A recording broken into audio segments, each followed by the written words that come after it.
21,000. We always start with our headlines, and the Lions have hired former Giants offensive coordinator, former interim head coach Mike Kafka.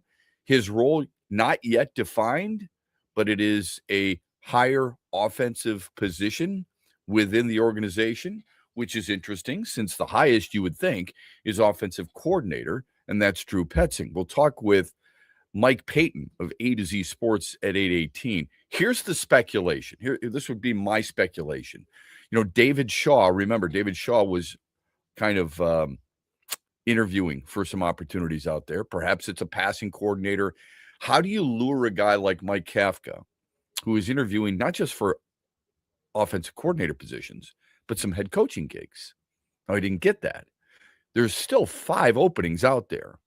The guess here is that in order to get him, you make him an assistant head coach and you give him some responsibility within the offense. That's the title, would be my guess. And we'll see what Mike Payton thinks about it at 8:18. Otherwise, he doesn't come here for a position coach, right? He's already been an offensive coordinator, and there's 5 openings. Why wouldn't you wait? Why wouldn't you wait for one of those head coaches to take that gig and then start interviewing for the OC job? Unless you feel like, you know what, I'm tired of doing that. I want to go to a place where I'm going to be successful. I'm going to go to a place that I've got a lot of toys to deal with, a lot of tools in the toolbox. I'm going to be successful. We're going to have a good season.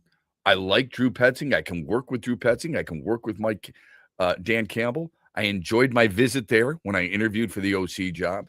There's got to be something that lures you other than, lack of a better phrase, a step down. So we'll see what Mike Payton feels about that, and we'll get to that coming up at 8:18. Jared Goff has been added to the Pro Bowl. I don't think this means a damn thing.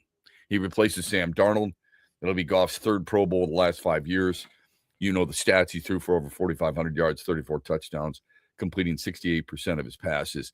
We'll get to that, too. It's a farce. It's a joke. It's laughable. Do you see who made it on the AFC side? Oh, yeah. That's what we're going to get to. The NFL has hurt itself with this. Yeah, okay? For sure.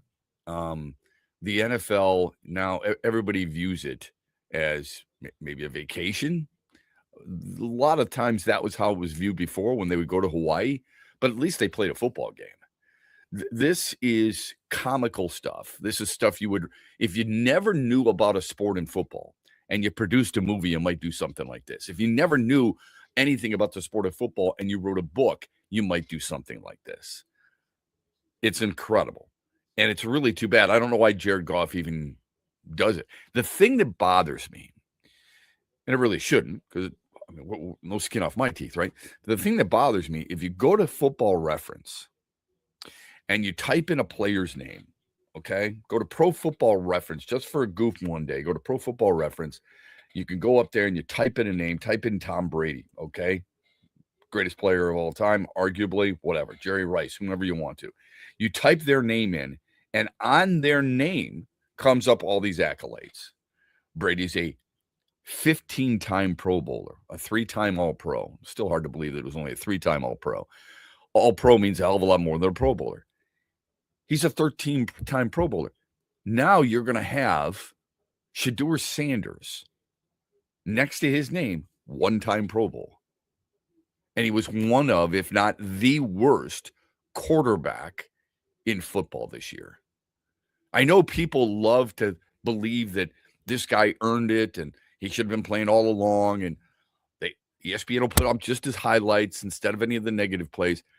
Statistically, looks-wise, one of, if not the worst, quarterbacks in football.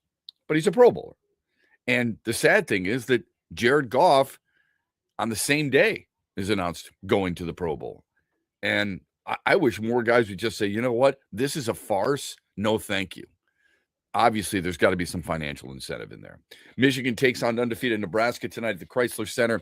Wolverines and the Cornhuskers battling there. Michigan, what is it, 17-1, 18-1. Meanwhile, Nebraska is one of just 3 teams that are unbeaten at 20-0. Arizona's now 21-0 because they won last night. Duke improved. Duke won by 31 last night over number 20 Louisville. It was crazy. Nebraska is off to its best start in 130-year history of the program. They're 9-0 in Big Ten play. Best start since 1965 when they were then in the Big 12, which is, you kind of wish that's the way it should be, or wish that's the way it was now, because I think it's the way it should be. I think Nebraska should still be in the Big 12. I think Rutgers should still be somewhere out east. I don't care where. Speaking of Rutgers, that's where Michigan State's going to be tonight. Spartans 18-2, Scarlet Knights 9-11, 2-7 in Big Ten play. Have you seen their financials lately? Have you seen what's wrong with Rutgers? Reportedly, their athletic department has lost $78 million just last year. The school, since joining the Big Ten, has reportedly lost $517 million. That's stunning. Especially, remember, they didn't get that financial piece of the pie when they first entered the conference. They don't win. Nobody goes to games. Not many go to games. Their facilities are less than. I don't get it. I know. Oh, it's the academic side, Shep. It's the television side of the country, Shep. It's those markets. Nobody's watching. I hate to tell you, but it's true. I don't know if you've ever been to Piscataway. It's not necessarily the place where Big Ten players go as visitors and say, I think I'd like to enter the portal and go here. Anyway, Michigan State is there tonight. Root hard for both these teams, Michigan and Michigan State, to win tonight. So it sets up an even better situation on Friday when Michigan and Michigan State tangle at the Breslin Center. By the way, we want you to go. We've got tickets that we want you to qualify for. Here's what you do. You text Soaring Eagle to 21,000. Bill Simonson will be broadcasting live from Soaring Eagle's Ascend Thursday afternoon, 3 to 6, drawing the winner. And then what you get is you get a sweet Metro car pickup and drop off the day of the game. You get 2 tickets. Billy will go with you. You're going to have an absolute blast. Friday, if you want, have Metro cars pick you up early. Go to Lansing Brewing Company. They're going to have a really cool tailgate-like feel, atmosphere there, starting at 3 o'clock, right there in the stadium district. Great food specials going on, all kinds of beers. They've got 2 tickets to give away, and they're really good seats. These things are selling for like close to $500 on StubHub. All you got to do is go to or text Soaring Eagle to 21,000. That gets you in. That gives you a shot. All right? Make sure you do that. Latest college basketball poll, by the way, keeps Arizona 1, UConn 2, Michigan 3, Duke, and then Nebraska. Highest ranking it's ever experienced. Michigan State climbs to number 7. Illinois is 9. Purdue is 12. Red Wings are back on ice tonight. They move forward with the rest of the pre-Olympic schedule without defenseman Simon Edvinsson. Okay. It's a blow here. It is.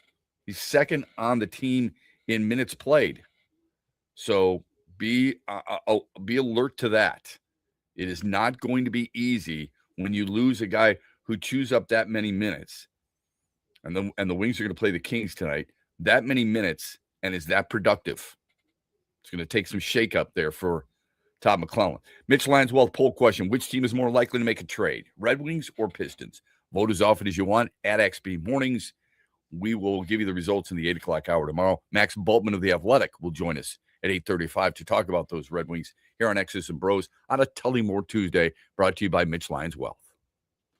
Huge here for the Michigan High School Athletic Association. You can stay up to date on the latest from Lansing 24/7 at MHSAA.com, at MHSAA on Twitter, and MHSAA on Facebook. The latest news, press releases, and stories connected to every high school in the state of Michigan, available for you 24/7 from the Michigan High School Athletic Association.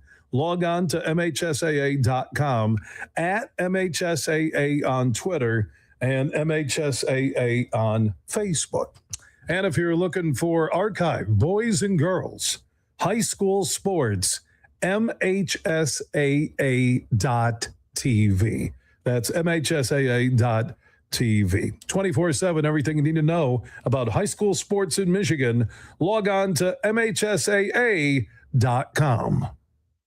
The rivalries, the marching bands, the upsets. Saturday just got a lot more fun. Hey, everybody, this is Matt Shepard. College football is back. Think you know the game? Put your knowledge to the test with DraftKings Sportsbook and turn your picks into big payouts. With live betting, rivalry week odds boosts, and more. DraftKings Sportsbook has everything you need to own every Saturday. Here's something special, too, for first-timers. New DraftKings customers bet $5 and get $300 in bonus bets instantly. Download the DraftKings Sportsbook app and use the code HUGE. That's code HUGE for new customers to get $300 in bonus bets instantly when you bet just $5. In partnership with DraftKings Sportsbook, the crown is yours. If you or someone you know has a gambling problem and wants help, call 1-800-GAMBLER. 21 years or older, Michigan only. Eligibility restrictions do apply. Bonus bets expire 7 days after issuance. For additional terms and responsible gaming resources, see dkng.com/audio.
No, not a lot of sports on last night, at least locally, right? Pistons were off, Red Wings were off, Michigan and Michigan State were off.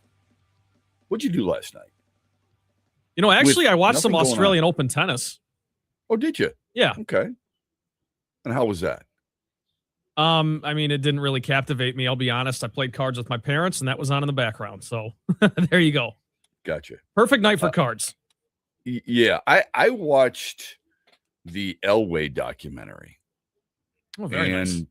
Look, I'm familiar enough with John Elway, watching him play at Stanford a little bit, and from what I could see, and watching him play in the NFL, really helped me understand. I mean, here's a guy who, not until his 14th season did he win his first Super Bowl, and he wins back-to-back Super Bowls, and his body gets beat up, and his time was devoted to football more than family. It took its toll on his marriage. A woman he had dated since college, right, who had supported him throughout and handled all the kids' activities while he was training for football, watching film, traveling, all those different things, right? Really makes you appreciate what not all, but many of these guys have to go through, what they do to what they sacrifice to get there. Now, granted, there's a lot of people who would immediately say they get paid very, very well. You're right about that. Absolutely. Doesn't mean that there aren't sacrifices, and it should help us appreciate some of the things that they go through and have to go through, or choose to go through, or feel like they must go through in order to be successful. And how in the end it doesn't pay off. And my mind immediately went to Devontae Adams, who, yes, I know you see him in Taco Bell commercials. Good for you. But you should also understand he's one of the more talented wide receivers of his generation, and is 0-5 in his career in conference championship games. And how a guy goes through every year, putting his body and his mind through all those things. And I assume, I hope, that he's as dedicated as there can be. I don't know if he's going to be a Hall of Fame player or not. Age 33, he's still got something left in him. There's no question. But he's been doing this thing a long time. He's been doing it for 12 years. And he's played on some really good teams, Green Bay and LA. He's played on some bad teams, Raiders and Jets. But the sacrifices required are many times, most times, if not all times, things we don't remember or recognize until after the fact. So it was a really good one. I would encourage you to watch it. When you do watch it and you see the boat that he drives and you see the house he has on the lake, you think to yourself, that had to be worth it. Well, yes, but there is scar tissue everywhere. And it was a phenomenal a phenomenal documentary. And I really enjoyed it. And they sat down some really good people, Terrell Davis and Mike Shanahan, and they had quotes from Dan Reeves, of course, the struggles, the battles that everybody had, how he was given up on, terrible sentence, sorry, but given up on early in his career, despite being one of the more talented quarterbacks at Stanford or in college football history, really. The irony was that, when John Elway did not want to go and play for the Baltimore Colts and said as much, it created all kinds of controversy. I mean, if that's sports radio back then, people are just like, who the hell does this guy think he is? And that's what was portrayed on TV with veteran players. Terry Bradshaw said as much. You want to go play baseball? Go play baseball. You don't win championships with a guy like that. And he rode John Elway's back hard throughout his entire career. And then Terry Bradshaw got into the broadcasting realm and almost took glee in the team failures of John Elway. The irony was when Elway won his second and final Super Bowl, it was Terry Bradshaw handing him the MVP trophy. Pretty wild. I would encourage you to give it a shot. All right, let's get to some college basketball. Both Michigan and Michigan State are on the docket tonight. Michigan, number 3 in the country. Nebraska, number 5 in the nation. I know that seems very strange, but it's true. 20-0. And if you want to look back to last year, it's 26 in a row. All right. Last time they were 9-0 in conference play was 1965-1966. They've won 5 consecutive road conference games, which is crazy. All right. Michigan, we all know how good they've been as of late. They are beating everybody like a drum. Nebraska is no slouch. This will be interesting tonight because Nebraska is one of those teams that believes in defense. And it believes in shooting, too. They give up the second fewest points in the Big Ten. And they force the most turnovers in the conference. Michigan struggles, if you could say they've had them this year. I mean, look at Penn State when they almost lost. What is the issue? Turning the ball over. All right? Here's the other thing Nebraska does really well. And this is the Fred Hoiberg effect. They shoot the 3 and free throws really well. So from downtown, they are number 1 in the conference at 38.5%. From the stripe, they are number 1 in the conference at close to 82%. So what do you have to do? You're going to have to close out, and you're going to have to take care of the ball. And you're going to have to guard without fouling. That's the obvious, but it's true. Oftentimes, you don't have to overthink things. Sean Payton overthought some things in his game against New England on Sunday. Should have kicked the field goal. Sean McVay overthought some things. With just under 5 minutes to go, I believe, in the fourth quarter, kick the field goal, get to within 1, rely on your defense, and keep your 3 timeouts. Instead, he goes for it. They fail to get it. Basically, game over after a couple of key first downs, including a big one on 2nd down and 9 by Kenneth Walker III. So there's no need to overthink it. Sometimes things are very plainly in sight for you. Sometimes things are very obvious. You can do that and preach the obvious to your team. Because even though at times numbers do lie in sports, there's a lot of times where it doesn't. So at 18-1, if you want to get to 19-1 and you want to improve to 4-0 against ranked opponents this year, then this is how you win that game. Michigan State, in the meantime, takes on Rutgers. I know how people feel. It's a trap game because you've got Michigan looming at home on Friday. Here's oftentimes, and look, it can be difficult on the road. You know, you're out west. Now you got to go out east. As Tom Izzo said the other day, it's like an NBA schedule. It is. You're not playing as many games, but the travel has forced this. This is what the conference and the school presidents and the athletic higher-ups voted on. This is what they felt was good for your school and your conference. I disagree wholeheartedly with it. I'm sure many of you do too. But this is what it takes. This is not going to be a scheduling loss. I don't think Izzo believes in that stuff. I don't think Izzo's teams have that type of mindset. And I sure as hell don't think they're going to look past a bad Rutgers team. We'll get into that when we come back. X's and Bros on a Tullymore Tuesday. Glad you're with us. Brought to you by Mitch Lyons Wealth. Huge here with a message to all of you Lions fans. My good friend Josh Garvey, who runs Doran Mayhew's Grand Rapids office, will join me every Thursday with former Lion Lomas Brown, and we'll go inside the Lions each and every week all the way through the Super Bowl. Doran Mayhew is proud to partner with The Huge Show, and we're proud to have a guy like Josh Garvey join us in studio every week. If you have a Lions question or comment, you can drop them at Huge Show on Twitter, The Huge Show on Facebook. Doran Mayhew, proud to be a part of the West Michigan community and across the entire state with their corporate worldwide headquarters in Troy, Michigan. So make plans every Thursday, 5 p.m.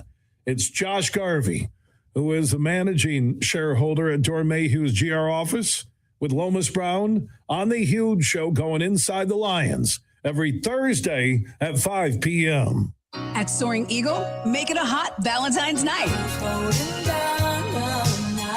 Five-time Grammy nominee El DeBarge and Keith Washington put love in the air. You're all I need.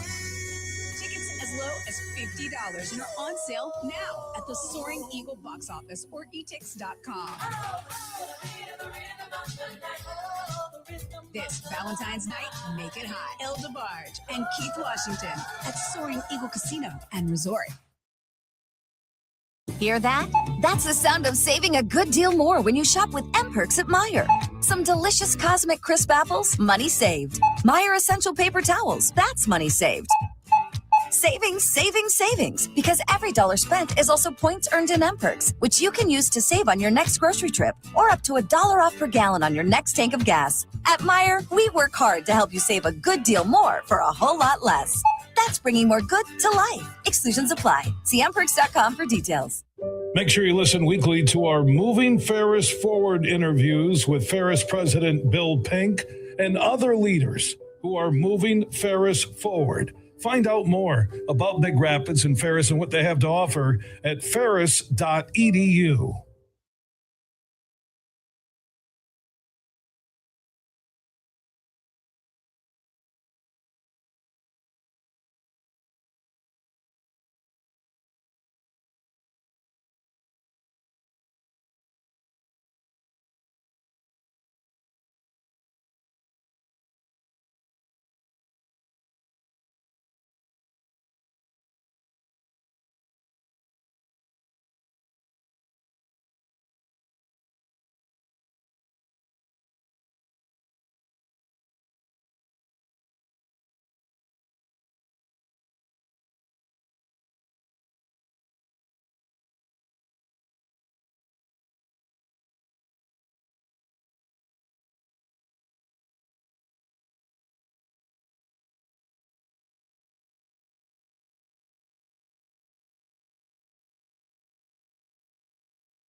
A lot of basketball left, and here's the one thing I would like to say to all of you. When I walked out and saw the fans, cold day, I figured a lot of empty seats, right? And I didn't see one. It's just incredible, you know, what our people do and tickets and what our fans do is special. But I really felt good that we are where we are, but there's a realistic approach now. So don't get carried away. I mean, the butt of our schedule's coming up, but it's good to go into Rutgers, go on the road again, feeling good. I don't think feeling cocky. I think our players, with the maturity of those four guys, the age of the coach, I think we're all a little more mature than I was years ago. So I'm approaching it in a sound way, and hopefully it will continue to grow.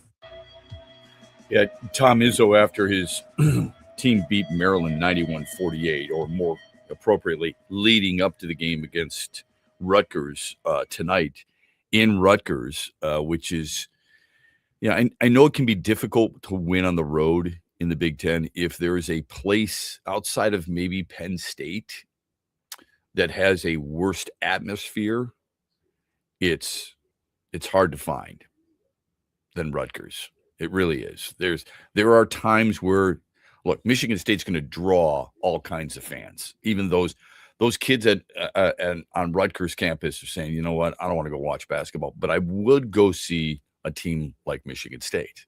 Certain teams travel, not just with MSU green and white in the audience, but with players from the opposing team who have friends and family who say, this is one of those games I want to go to. Michigan State has been, and this is the reason that should give you plenty of confidence going into the game tonight, not just because they've won 6 in a row and because they're coming off a blowout win over Maryland. Michigan State is number 11 in the country in assists. I think it's a huge statistic. They've always been a rock-solid rebounding team, so it's not surprising that they're 5th in the country in defense and number 3 in the country in rebounding margin. Doesn't mean they're 3rd in rebounding. They out-rebound the opposition, 3rd best in the country. They're number 21 in rebounding overall, all right? The other thing that I think should give you great confidence is this is not a team that just sits in the half court. They're 12th in the NCAA in fast break points. Now, I talked about defense, right? Adjusted defense. Ken Palm's got this adjusted defense ranking.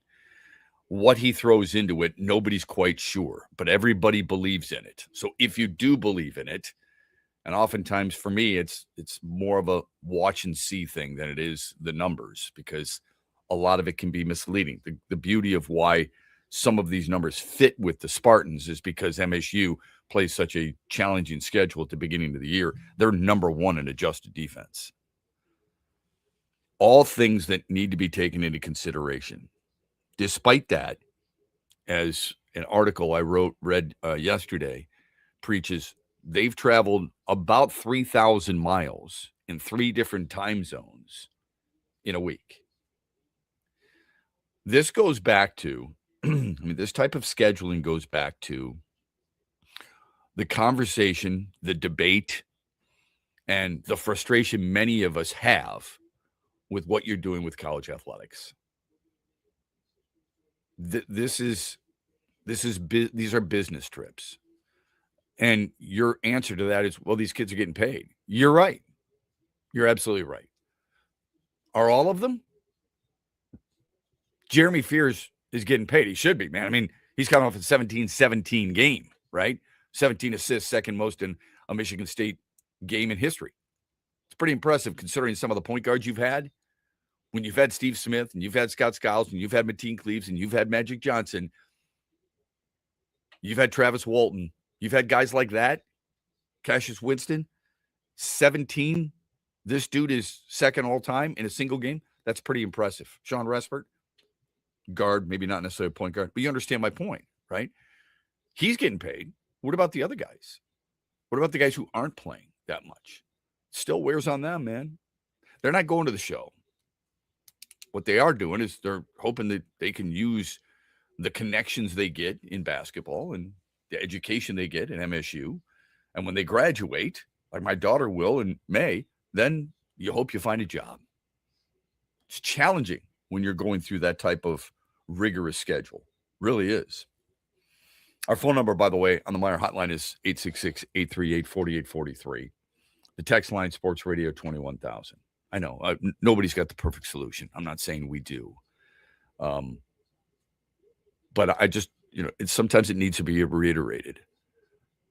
It's not just, hey, let's jump on a bus, let's jump on a plane, get there, and then everything's all set. I mean, it can be a grind for a player. Speaking of grinds, we know that, the NFL is a grind for sure.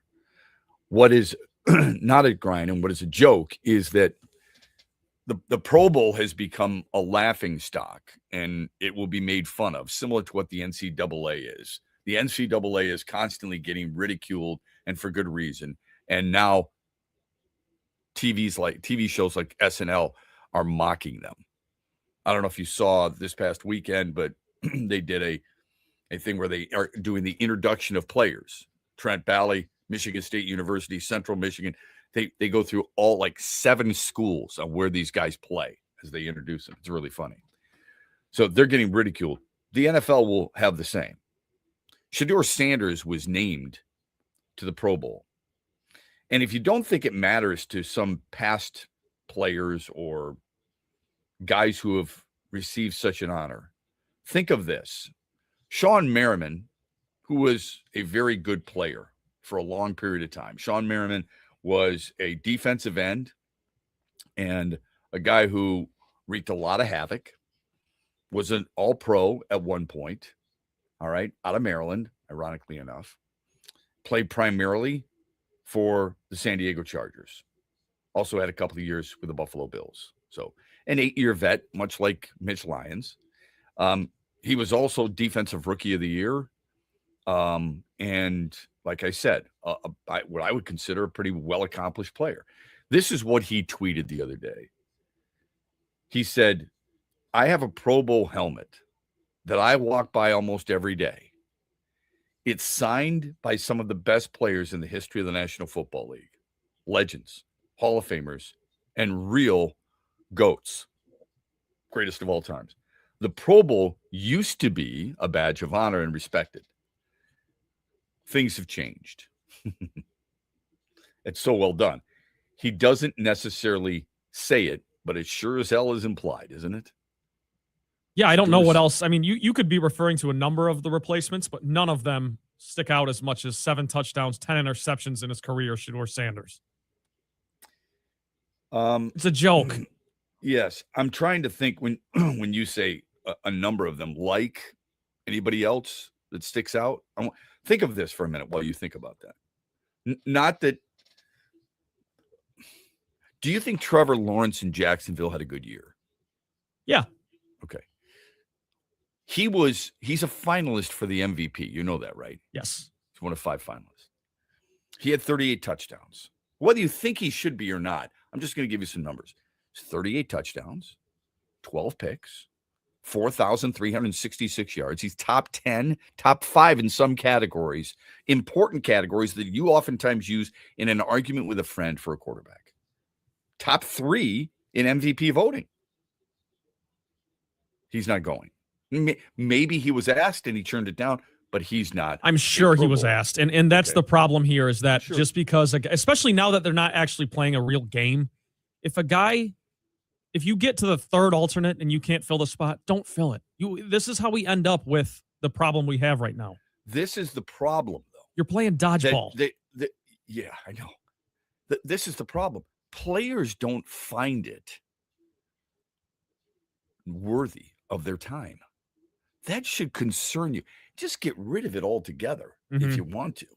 If you're not going to, then at least make it some type of game. You don't want to guys don't want to get hurt. Just get rid of it. It's okay. This is a TV made for event. This is a reality show, Trent. Anyway, so Trevor Lawrence, as I mentioned, 38 touchdowns. Shedeur Sanders has 7. Trevor Lawrence, 12 picks. In every game played, Shedeur Sanders, 7 games, 10 picks. Literally a bottom 3 quarterback. Horrific decision. It's cute because it's the 104. He was the 144th pick in the draft. He completed 56.5% of his passes, Trent. Okay? I don't care that he ran for 170 yards. That means nothing, all right? If we're about winning and losing, and we're about credentials, and we're about who's earned it, it is absolutely asinine that he gets something next to his name similar to that of Jerry Rice and Joe Montana and people like that.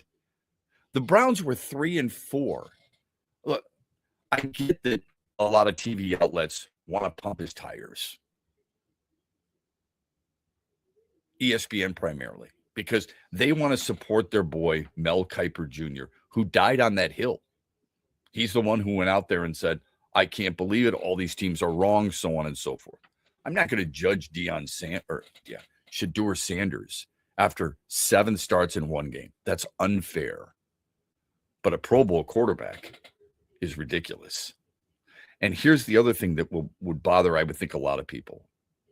And that is that Jared Goff, who is deserving, as far as I'm concerned, if it were a football game, all right, who is deserving, also is going and was also named at the same time. Shedeur Sanders, you see that I gave you his numbers. How about Jared Goff with closer to 4,600 yards, 34 touchdowns, not 7, 34 touchdowns. He had fewer interceptions in 17 starts, 8, than Shedeur Sanders had in 7 starts, 10. Yet they're both going to be able to say, I was a Pro Bowler this year. Horrible. Just ridiculous. Our phone number on the Meyer hotline is 866-838-4843. The text line is Sports Radio 21,000.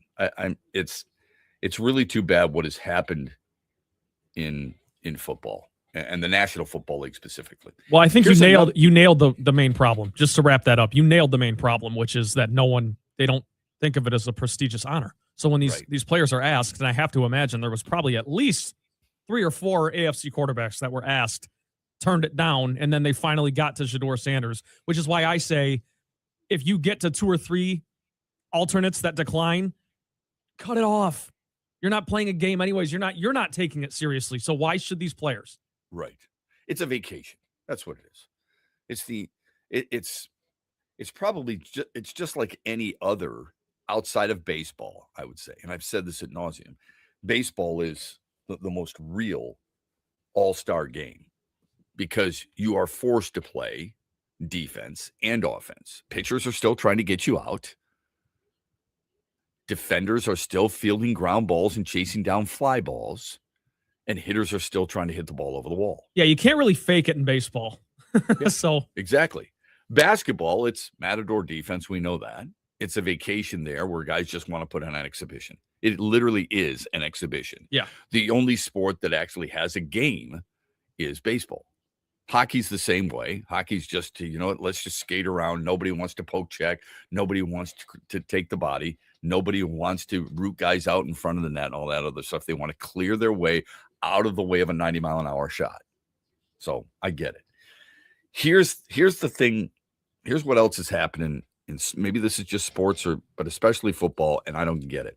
I read an article yesterday about how the snow game, is not necessarily good for the National Football League. That you're not seeing athletes perform at their very best because of the snow game. And it was, Trent, it was hard for me to get through the article because I was fuming. Okay. Because this is what used to be the beauty of the National Football League. I mean, this is the wussification of our society. There's no doubt in my mind where people are actually writing opinions about a football game in the snow and how it's uncomfortable for fans and you're not seeing the true talents of a football player. Nothing like that would have ever been written in the Ice Bowl between the Steelers and the Packers. I remember when I covered the Lions and the Eagles in Philadelphia, and all it did was snow, and LaShawn McCoy ran through Detroit's defense left and right. That game was incredible, really tough to watch from the broadcast booth or from the press box because of all the snow. It was fun to watch, even though the Lions got beat. It was still a fun game to watch because you're supposed to deal with the elements. Football's the one sport we all grew up on where outside of lightning, it didn't matter what the conditions were. Baseball, you get rained out. Golf, you pull out an umbrella. It's too wet to play. Basketball is indoors. And hockey, of course, is indoors. But hockey, if the ice gets a little slushy, they'll even pause that. Football's the one sport where Mother Nature, outside of lightning, it doesn't matter. You're supposed to be able to deal with it because you're a football player. Now we've got people writing articles that it was too snowy, that it was too windy, and everybody wants perfect conditions. I thought it was great because both teams are playing in the same conditions. What's wrong with adjusting? What's wrong with adapting to all that? Why does it have to be perfect? So you've got guys out there on the field with snowblowers trying to clear off the first down yard marker or the various yard lines. So what? That doesn't mean you call the game. It doesn't mean that every team has to have a roof over its head. It'd be different if it were baseball. I've said this for a long time. If you're building a new stadium in baseball, you should have a retractable roof because you've got a long season, a long schedule, and you want to make sure that your fans know that there's going to be a game and your players know there's going to be a game, and you want to avoid 3-hour rain delays, right? Of course, we've all sat through them. Football's different. Football, you almost expect it. You embrace it. That's the beauty of it. Until you get some softies wanting to write articles that games like that should not be played. It's an absolute farce. Text line is Sports Radio 21,000.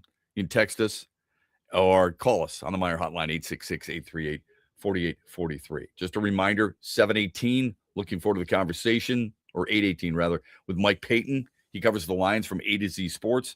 And we'll talk Red Wings hockey with Max Bultman of The Athletic at 8:35 this hour, brought to you by Mitch Lyons Wealth. You've worked hard for decades saving in pre-tax retirement plans like 401ks and IRAs, saving on taxes now. But as your retirement now approaches, you're going to get taxed at rates you have no control over. Hi, I'm Mitch Lyons, founder of Mitch Lyons Wealth. Your 401k balance isn't worth what your statement says. You could lose thousands of dollars to taxes, and those distributions can impact other areas of your retirement like Social Security and Medicare. Could a Roth IRA conversion be of help to you? You've probably heard of Roth conversions, but it can be confusing. Should you convert all at once or over time? Where should you pay the taxes from? How do you know for sure? Get our free personalized Roth Blueprint analysis today to find out exactly what makes sense for you. Your Roth Blueprint could potentially increase your lifetime wealth by thousands of dollars. So get your free Roth Blueprint today. Text Blueprint to 844-867-8335. That's Blueprint to 844-867-8335. Or go to MitchLyonsWealth.com, your best game plan to protect, grow, and win retirement.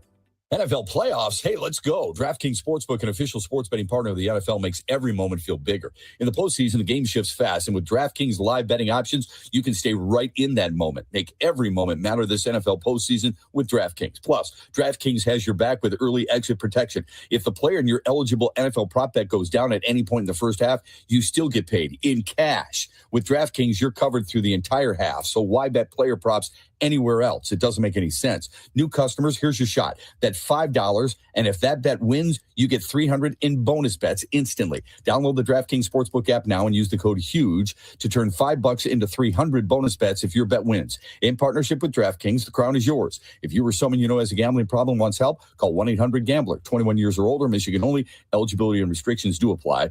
Bet must win to receive bonus bets, which expire in 7 days. Additional terms at DKNG.com/audio limited time offer. Soar to new heights of winning with Eagle Casino and Sports. Enjoy your favorite games wherever you are, whether at home or on the go. Dive into exciting slots, spin the roulette wheel, or challenge yourself with virtual table games, all at your fingertips. Sign up now and opt in to receive a deposit match up to $1,500 for the casino, plus up to 100 free spins. Download the Eagle Casino and Sports app today and experience winning with just a tap. Go you! Must be located in Michigan and 21 years or older. Other conditions apply. Visit playeagle.com to join the action. Gambling problem, call 1-800-GAMBLER. Enjoy an entire week of delicious family meals for a good deal better at Meijer. Fresh from Meijer chicken or certified Angus beef ground beef from Chuck small packs are buy two, get one free, mix or match. Select varieties of Earthbound Farm organic salad mixes are buy one, get one free. And 12 packs of select Pepsi products are buy two, get one free. Plus deposit where applicable. Getting more while also saving more. That's the good life at Meijer. Exclusions apply. See all deals in the Meijer app.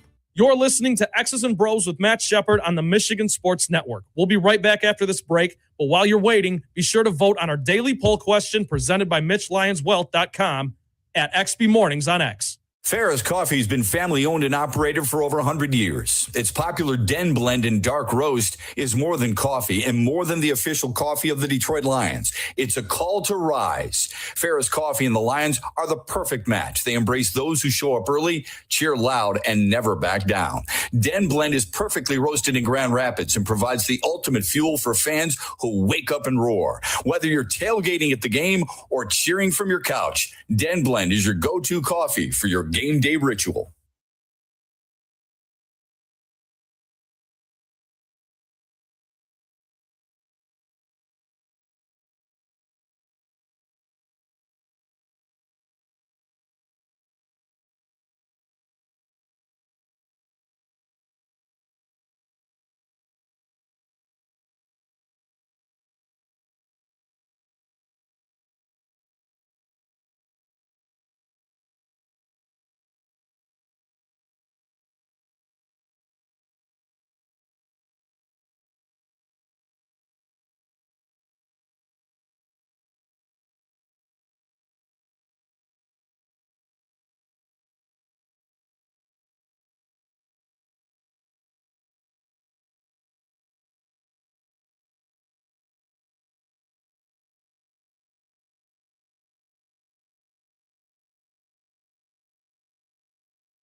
Back with you on a Tullymore Tuesday throughout the state of Michigan here on X's and Bros.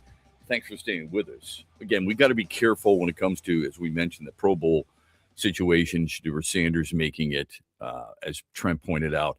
Maybe a lot of these guys, Joe Burrow, Lamar Jackson, Trevor Lawrence, hell, even Aaron Rodgers said, no thanks. I don't understand the lure of going there outside of getting some financial gain. I don't understand why you would even want to go there. It means absolutely nothing. A guy with 7 touchdowns, 10 picks, 56.5% passing, 7 starts, 8 games overall. Horrible. He was horrible this year. Doesn't mean he's going to be horrible his entire career. Not in the habit of giving up on guys. Sam Darnold's a really good example of that, is he not? I hope so. I hope you recognize that, you know what, maybe we got to be careful before we start judging players so quickly. Give them a chance to grow. You can have an opinion on, look, he didn't play very well. He's got to get better at this. He's not getting better at that, so on and so forth. It shows you how important it can be to have the right system and the right coaching.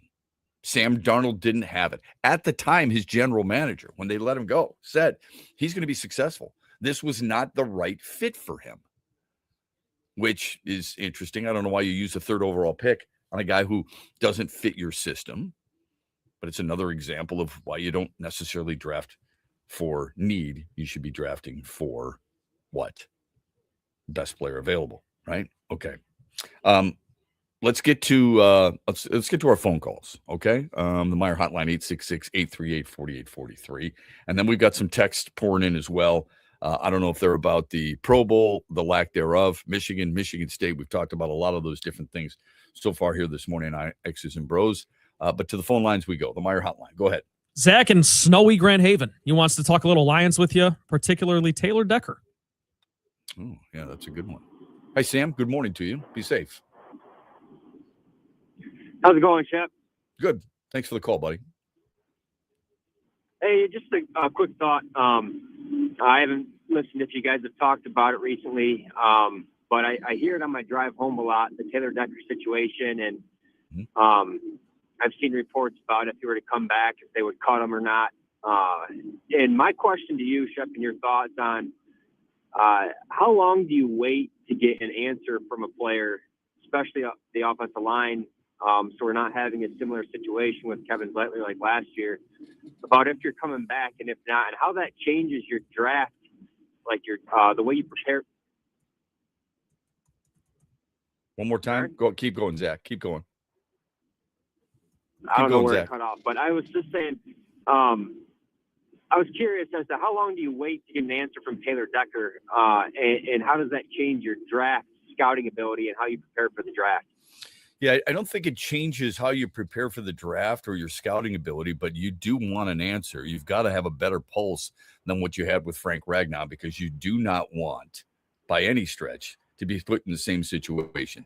Are you going to have a chance at a Spencer Fano from Utah or a Caden Proctor from Alabama? How high are they on your list? There's the kid at Iowa. What's his name? Jennings Dunker, who's a really good player as a tackle. Okay. I saw a mock draft, and I know you and I probably are both going, are you kidding me? Mock drafts already? Yes. Mock drafts, because, well, for the teams that aren't necessarily out there and vying for a Super Bowl, that's what you're looking forward to right now. And this mock draft in CBSSports.com had the Lions drafting a tackle, Monroe Feeling. He's the kid out of Georgia, 6'7", 315, long and athletic. So I think, to be honest with you, Zach, I think what they're going to do is they're going to draft best player available for the position that they need, because they have to change their methods a little bit. I think it's been great to be able to get certain players at certain positions where Brad Holmes has been enticed with their skill set, but I think this is a team that's going to have to adjust, and they're going to have to start addressing the deep needs that they have, and that's tackle and defensive end and cornerback. They're going to have to deal with those 3 positions primarily because of their weaknesses. But look, you have a conversation. People think that these players go away and that they don't talk to their front office. they're still checking in. The coaches are still checking in on how you're doing. They just, I think the Frank Ragnow situation took them by surprise, and I think it's pretty obvious. And once bitten, twice shy, right, Zach? You're not going to allow that to happen again. Right, and that was my whole point. And I honestly don't feel that if Taylor Decker comes back that he's gonna he would move on from the Lions. I think he'd either play for the Lions or he'd be done. But I was just curious as to how long you wait to get answers. I mean, you hear about. I know they still have conversations. Well, yeah, I'm sorry I lost you there because it's a great point. Yeah, how long do you wait? Well, the draft is in April, so you still have a few months. I don't think you have to know. I don't think you demand Taylor Decker to let you know right now. But whether Taylor Decker is retiring or not, you're going to still draft the same way, or you're still going to evaluate players the exact same way. Even if you've got players out there like, I hate to say running back, but you're all set at linebacker, right? You think with Jack Campbell, and maybe, Barnes comes back. Anzalone's a free agent. Who knows what's going to happen with that? You think you've drafted Malcolm Rodriguez before, right? You're still going to draft guys at that position. You're still going to draft if they're on your board at a certain value. And that's the way their approach has always been. But remember what Sheila said. Remember what the owner said in her letter to fans when the season was over, that they are going to adjust, that they have to refocus. I think they're going to take a different approach this year, but with the same mentality, if that makes sense. Same mentality is we're drafting best player available. Approach is we have to take guys who are going to fill some immediate needs. They need a left tackle. They need a center. Will they get that in free agency? I don't know. Okay. I know everybody wants Tyler Linderbaum, and I don't necessarily blame you. I'd like him too. Could you spend $15-16 million on a center? Would you be okay with that? That's a heavy nut to crack right there. But the bottom line is they know what their needs are, and they know where they're getting long in the tooth. And when they said what they said about Giovanni Manu, that there were no guarantees there, one thing owners and one thing front office people have to be willing to do is cut bait when they're wrong.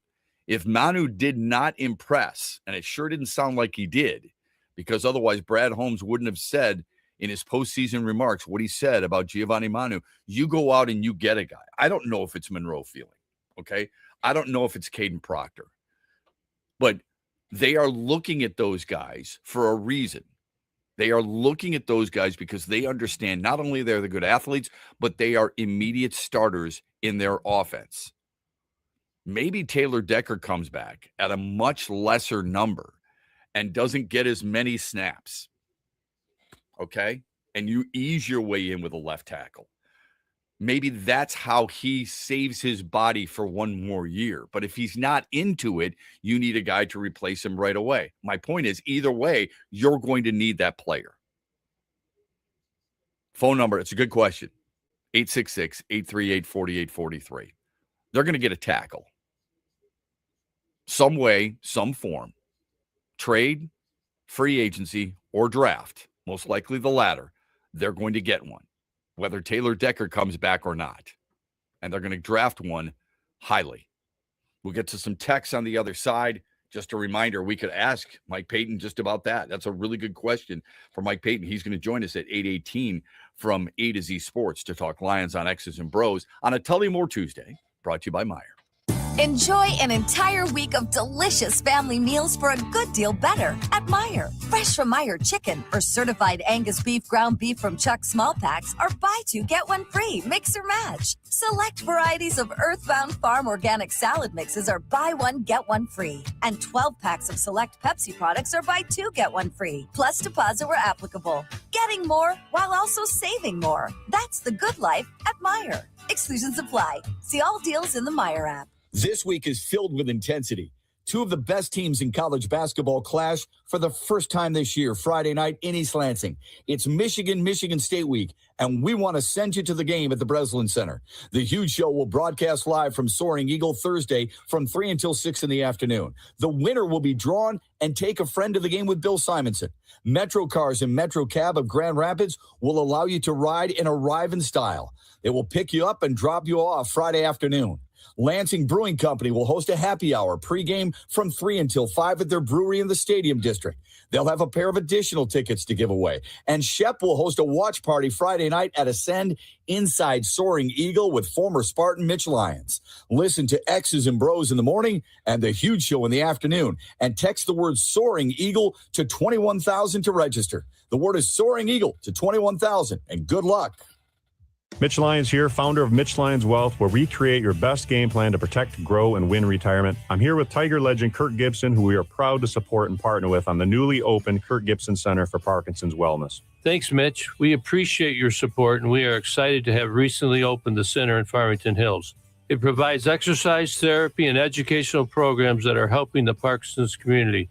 Just like Mitch Lyons Wealth helps improve the quality for their clients' retirements, this center helps improve the quality of life for people with Parkinson's. And Gibby, the best part of all is that access to the center is available to the Parkinson's community free of charge, right? That's right, absolutely free of charge for people with Parkinson's and their care partners. You hit a couple of the most famous home runs in Major League history, Gibby, but I feel that your greatest hit will be the positive impact the Kirk Gibson Center is making in the fight against Parkinson's. Mitch, since my diagnosis, I get up every day and focus on winning that day.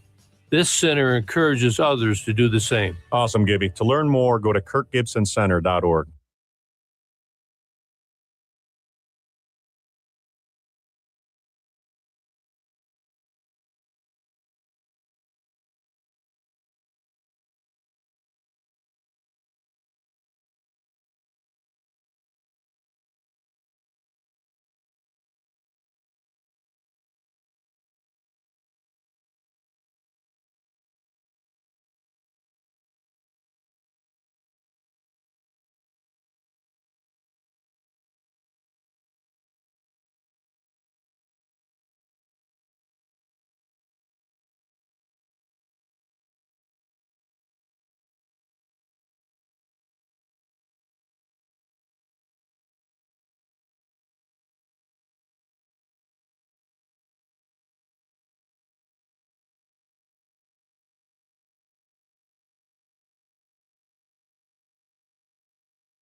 can't help but wonder, as I think more and more about the article I read about people clamoring for conference championship games to be at neutral sites where it's warmer or where it's under a roof. And I love Ford Field, don't get me wrong. But some of the best highlights the league has ever produced came in cold games. There's something special. This is what I would ask people who feel that way, who are writing that. I'm not sure how many fans feel that way. I don't think many. I don't think they think about it in Buffalo or Baltimore, in Cleveland or Cincinnati, if their teams are playing, or in Philadelphia. Okay. Sure doesn't seem to be hurting attendance. And it doesn't hurt the television ratings either. The people who are writing that with an opinion, please keep your opinions to yourself. Stay out of our game. You must be people who never played, didn't want to play, think everything needs to be indoors, everything needs to be cozy and comfortable for you. Didn't follow when Ken Anderson and the Bengals were playing the Chargers, and the Chargers, who were from San Diego at the time with Louis Kelsey and all those guys, had to cover their ears with tape. The ear hole in the helmet, they covered it with tape. You obviously didn't respect the earmuffs worn by Vince Lombardi as he was talking to Bart Starr. I know, that's old-time stuff. You're old guy. Get with it. It's new. We have technology, and use it. And yeah, technology doesn't make everything better. Okay? Ask people in baseball. How's that technology work in football with the Buffalo game 2 weeks ago on whether or not it was a catch or an interception? Come on. Stay away. You don't want to cover games like that. Don't go. Opt out of that assignment. Ask your assignment editor to send somebody else who's willing to brave the conditions. And by the way, you're in a nice, cozy press box anyway. There's people out there, 60,000 of them, who are still fired up to watch the game in the elements, who actually feel that the elements in some situations, Cleveland, Chicago against the Rams at times, force you to adjust and force you to understand that maybe it's the home team that's used to playing in that type of weather might have some type of advantage. We've seen plenty of instances where that is not the case. There are a lot of athletes who want to prove just the opposite. Los Angeles, the Rams going to Chicago for the NFC divisional game. What were their thoughts? You know what? We're going to prove everybody that we're not a warm weather team. Sure, they needed heaters on the side. They needed soup. They needed chicken broth. They needed hot cocoa, whatever. They needed something to make sure they kept them warm. They needed parkas. Parkas have been around for a long, long time. People can plan. People can do it. They do it in the Big Ten.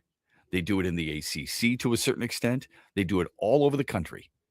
On college game day on Saturday, and they do it on NFL Sundays. We've done it enough with the rest of our society. Please leave us football. Can you please leave us football? Let's get to some texts. Go ahead. Sports Radio 21,000. Fire okay, away. I'm interested in your take on this. This one says, Shep, I completely disagree. I'm all for indoor football. With 4 teams left, I want to see those players play in ideal conditions, not win a fluky snow game with less than 200 yards of offense. It becomes rugby.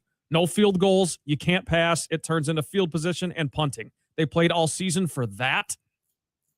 You can pass. Field goals would have been just fine in warm weather games too. How cold is cold enough? I don't think they're talking about cold. I think they're talking about the snow. Okay.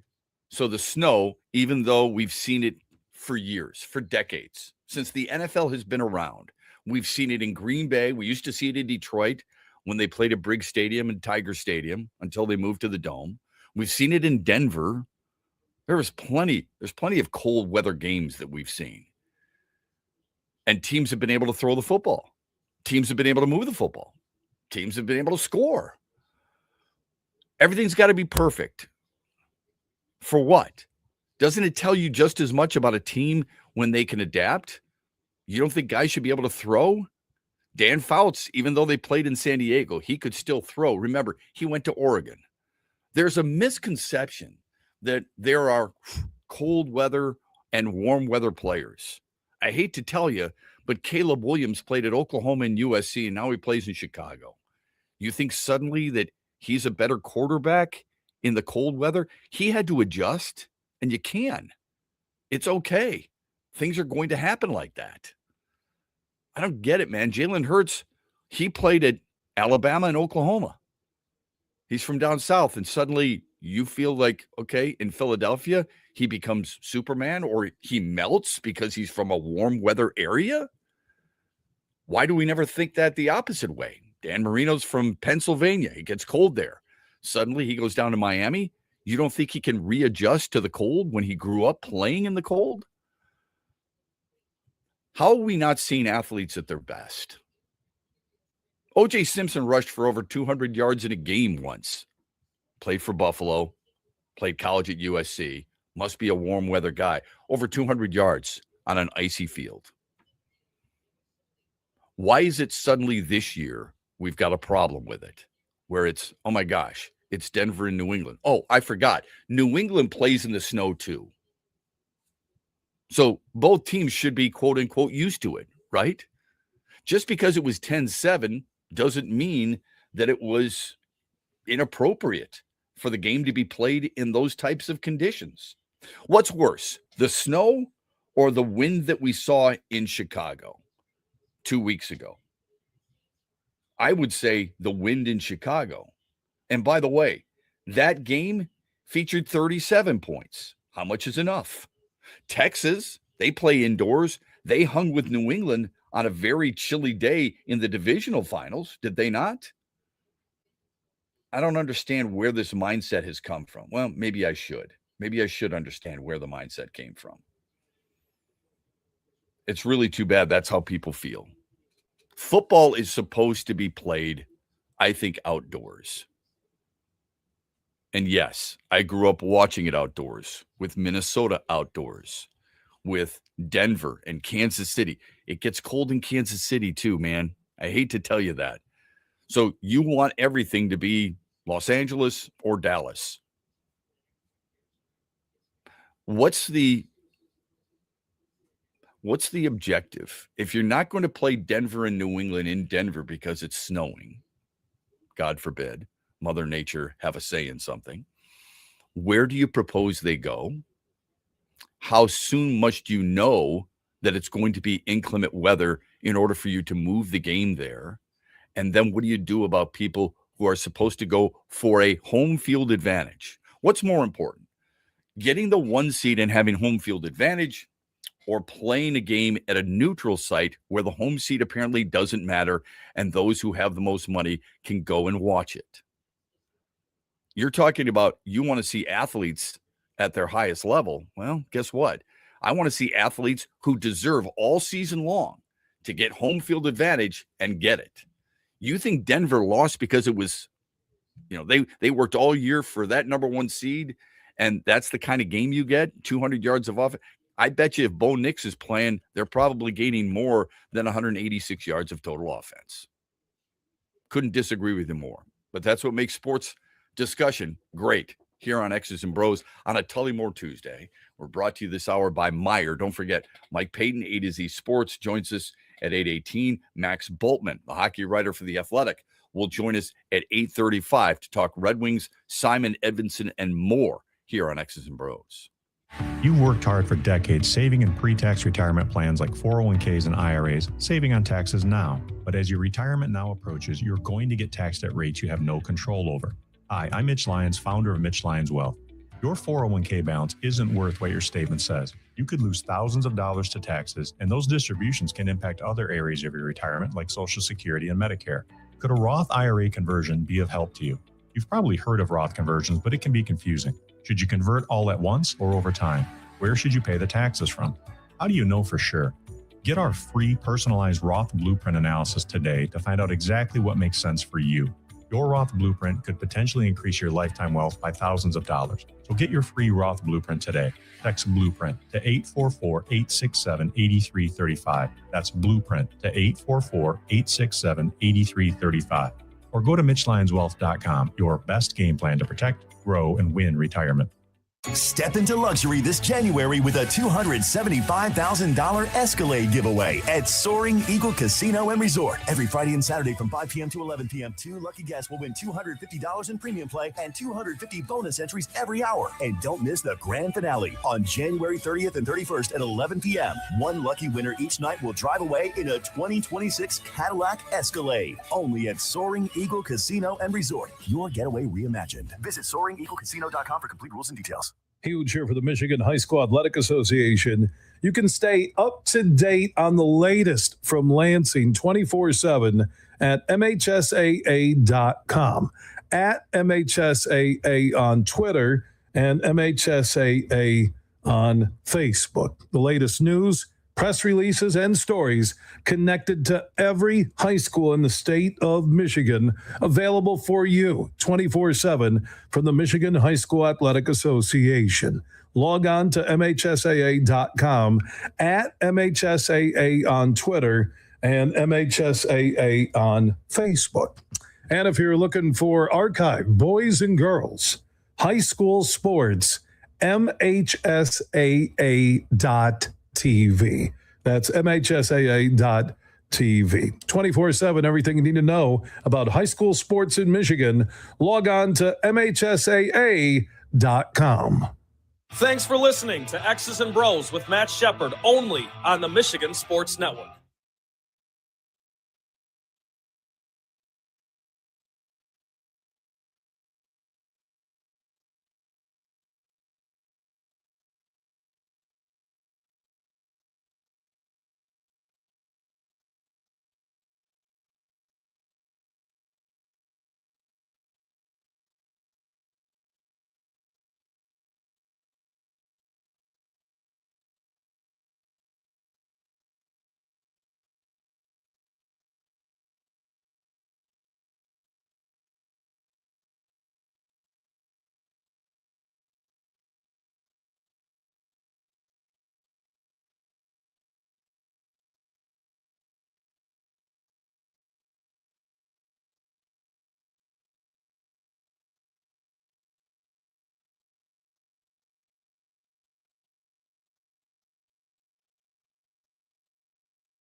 Super Bowl is all set. We know now that in Santa Clara, it'll be Seattle and it'll be New England.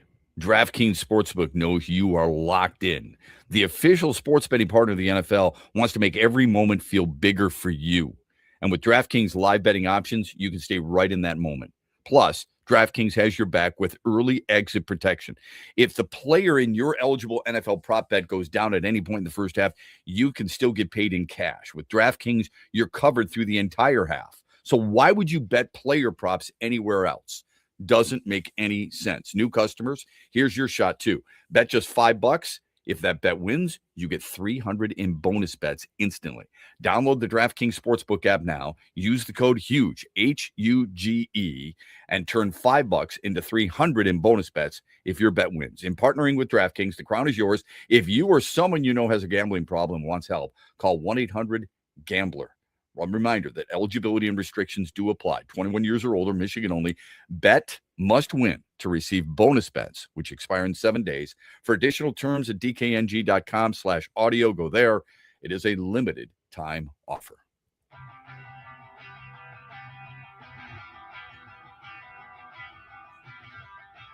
Okay, back with you here on X's and Bros, Monday through Friday. Glad you're with us. 35 after the hour. 18 after the hour, we will join Mike Payton from A to Z Sports. We will talk about Mike Kafka, who has been added to Dan Campbell's offensive staff. In what way, we're not quite sure. But we know he was an offensive coordinator with the Giants. We know he interviewed for the offensive coordinator position here in Detroit. But we also knew Drew Petzing received that position. With Scotty Montgomery doing some interviewing with Baltimore, an offensive coordinator, that's a possibility, maybe as an assistant head coach to lure him here, and some type of offensive role where you're going to have a say in the passing game. You're going to have a say in something that this team's going to do offensively. So we'll talk with Mike Payton about that, maybe give us an idea of what he thinks would be the best fit for Mike Kafka if and when he comes here. Because remember, there's still 5 head coaching gigs. I don't know when Buffalo is going to get their head coaching vacancy filled, because you've had a couple of guys, Mike McDaniel, but Phillip Rivers, pull out and say, you know what, I'm done. I'm not going through another interview with this. Maybe some of it has to do with familiarity, comfortability. I don't know. But we do know that Buffalo's still in search, and maybe they should have thought of that prior to that, unless they just think Joe Brady's going to be elevated. We'll soon find out. So Mike Payton will join us 8:18. Max Bultman's going to join us at about an hour from now from The Athletic. Simon Edvinson is out for 5 games. It's probably more precautionary than anything else with an upper body injury. But bottom line is they've got 5 games prior to the Olympic break. He'll have those 5 games off, then the entire Olympic break off, and then come back hopefully fresh. This team needs him. This is another example, though, I feel, because Bernard Docker looks like he'll probably move up with Mo Sider. They'll keep the third pairing, or second pairing, I should say, of Ben Sherratt and Axel Sandin-Pellikka. But my question to a lot of Red Wings fans out there, as people get enamored with the offense or the need for offense, I think defensively is where this team needs to improve. Now, Justin Falk is probably an average defenseman. I'd still think he'd be a second-line defenseman. I think a guy like Dougie Hamilton would be a second-line defenseman. He'd be your third best defenseman on your squad, I believe. I would like to see. I'm not saying those are the guys I would zero in on. I'm just saying those guys of that ilk. I would look at that before I would look at scoring. Quite honestly, they need both. They have a deep roster. You folks know that in Grand Rapids. For those of you listening on 96.1 FM, The Game, WMAX in Grand Rapids, it serves Kalamazoo and Holland as well. So, but this is a big deal right now. Detroit leads the Eastern Conference. They're playing really good hockey, and a big reason is because of their number 1 pair defensemen. Mo Sider and Simon Edvinson have been absolute monsters back there on the blue line. So Max Bultman's going to join us at about an hour from now. Really looking forward to that. Also looking forward to the text. Let's get to some more. Our text line is Sports Radio 21,000. Trent, what else we got? I agree with you, Shep. Bad football weather is awesome. I remember growing up playing football games, and when it rained or snowed, we got excited. Yeah, that's what it's all about, right? I mean, not everything can be perfect. Why do we try to make everything perfect? Instead, don't we want to see players, coaches, everybody adjust? What's wrong with that? Let me ask you this question. Thanksgiving can get a little iffy at times, can it? Should we make sure that teams that are playing on Thanksgiving, because of those weather conditions, make sure that everything's perfect for that? Why is it the playoffs that has to be so perfect? Why wouldn't it be the regular season too? At what point are we going to start moving games that are threatened by weather, Buffalo primarily, late in a regular season, when that can have just as big of an implication on a team's success or lack of ability to get to the playoffs as it would be in a playoff game? I think the people that are vehemently, geez, easy for me to say, against this, against the snow and the elements, I think the people that are against that so hard, they do want everything changed. They want everything indoors. They want everything in perfect conditions. And I'm not saying I'm that person, but I think, does that answer your question? Like, I think those people, they do think that a regular season game towards the end of the season or a divisional game could have big implications, and they want that played indoors or in good weather. Those who are against it are strongly against it in every way. I just don't get it, man. I don't know if you remember, probably 25 years ago or so, the Eagles and Cowboys played in a brutal game. It was called the pickle juice game. All right. Philly scored 41 points. It was tough. What if it's rainy? What if what takes place like on Monday Night Football in 2007 when the Dolphins and the Steelers played in a monsoon? Do you put a kibosh to that and say, no, we're not going to play because the weather's not good enough? I remember the 2023 season, the Dolphins, remember they had that awesome run, and I think they barely lost the AFC East at the very end of the Bills, but I think they won 11 games that year, and they drew Kansas City on the road in the first round. And you remember how cold that game was? Andy Reid had the icicles stuck to his beard, his mustache, and it was like negative 20, something crazy like that. And it's like, that's just the way the cookie crumbles sometimes. It sucks, but Miami, a warm weather team, has this great season. Then they got to go out west where it's cold. I don't know. I can see the frustration because you work so hard all season for that, but but everyone else would love to play in the warm weather too.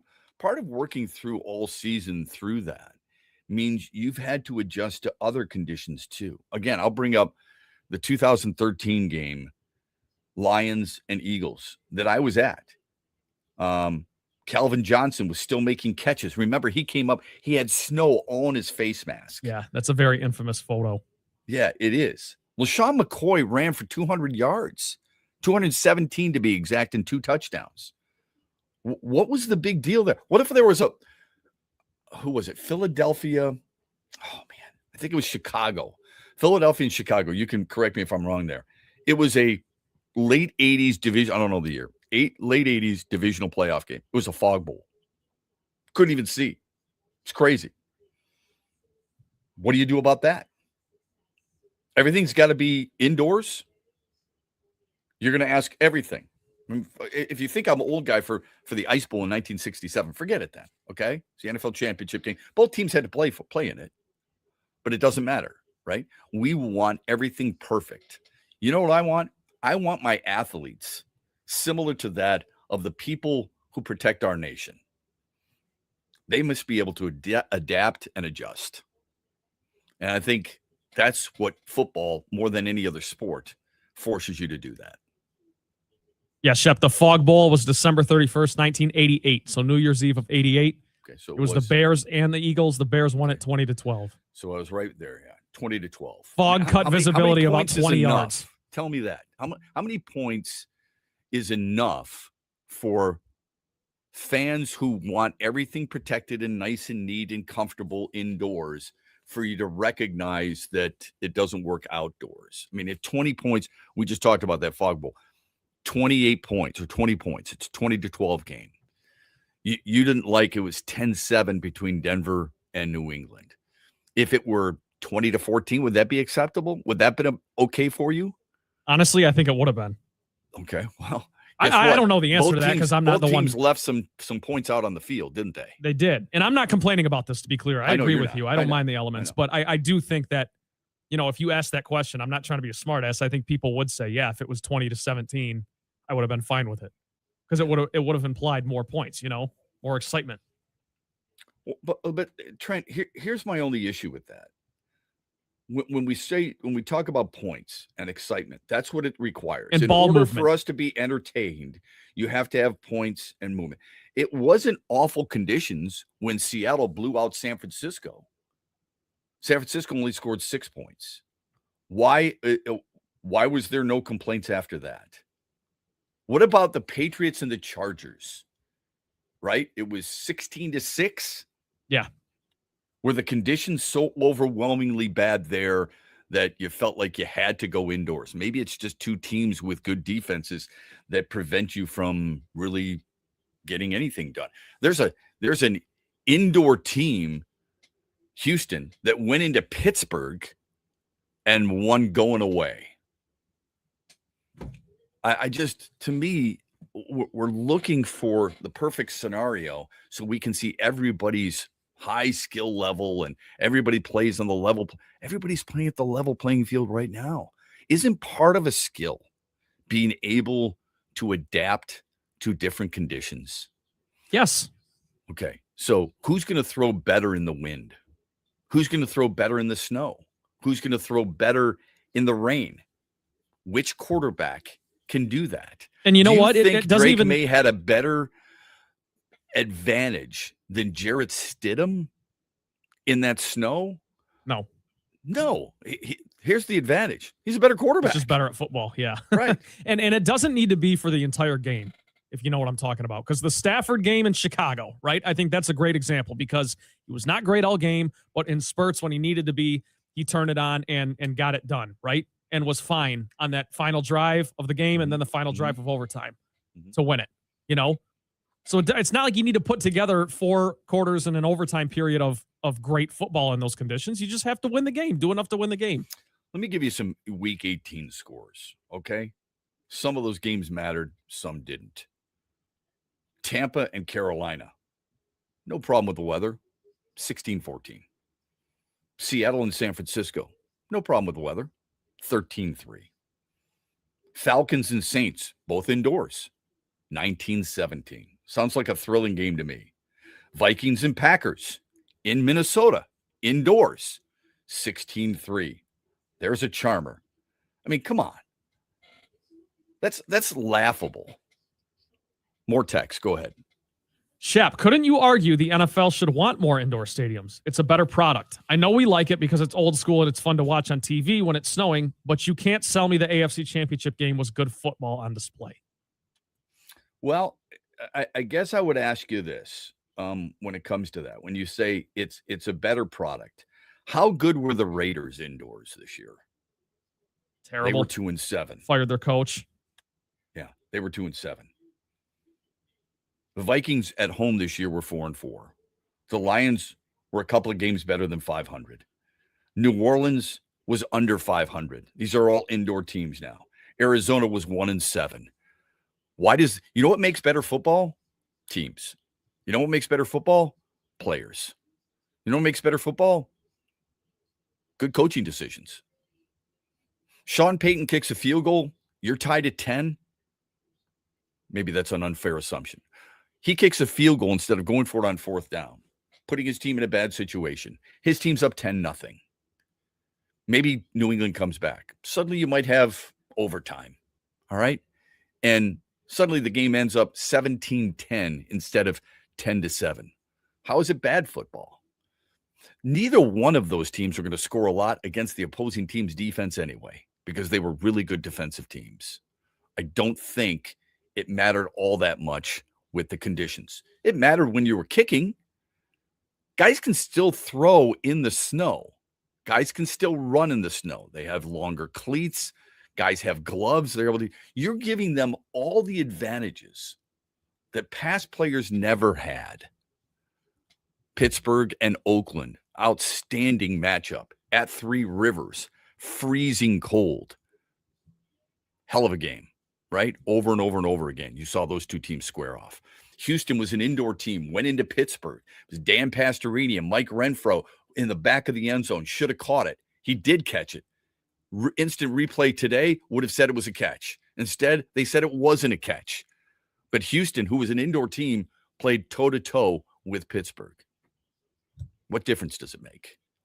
I always used to think football, and football fans used to love most about their sport, is the toughness that it took to handle all conditions, that not everything had to be perfect. Maybe that's changing now. Unfortunately. More text. Go ahead. This comes from Jay. He's a Bears fan. He says, Bears fan here. I'd love for the Bears to play indoors. I can't tell you how many games we've lost in my lifetime because our game plans have had to drastically change due to the elements. Yeah, it really affected Caleb Williams the other day, his ability to throw the football. I mean, come on, man. How many? How many times did it change the game plan? I would like to know how old Jay is. Not that it matters for context. You know, if Jay's my age, then, you know, Bears haven't been very good a lot of those years. Yeah. If Jay is 70 and remembers the 85 Bears, then I don't get what he's saying here. Jay, your team played the Rams at home in challenging conditions, threw 40-plus times, ran for 160 yards. How much did the weather affect that team? Honestly, it was windy.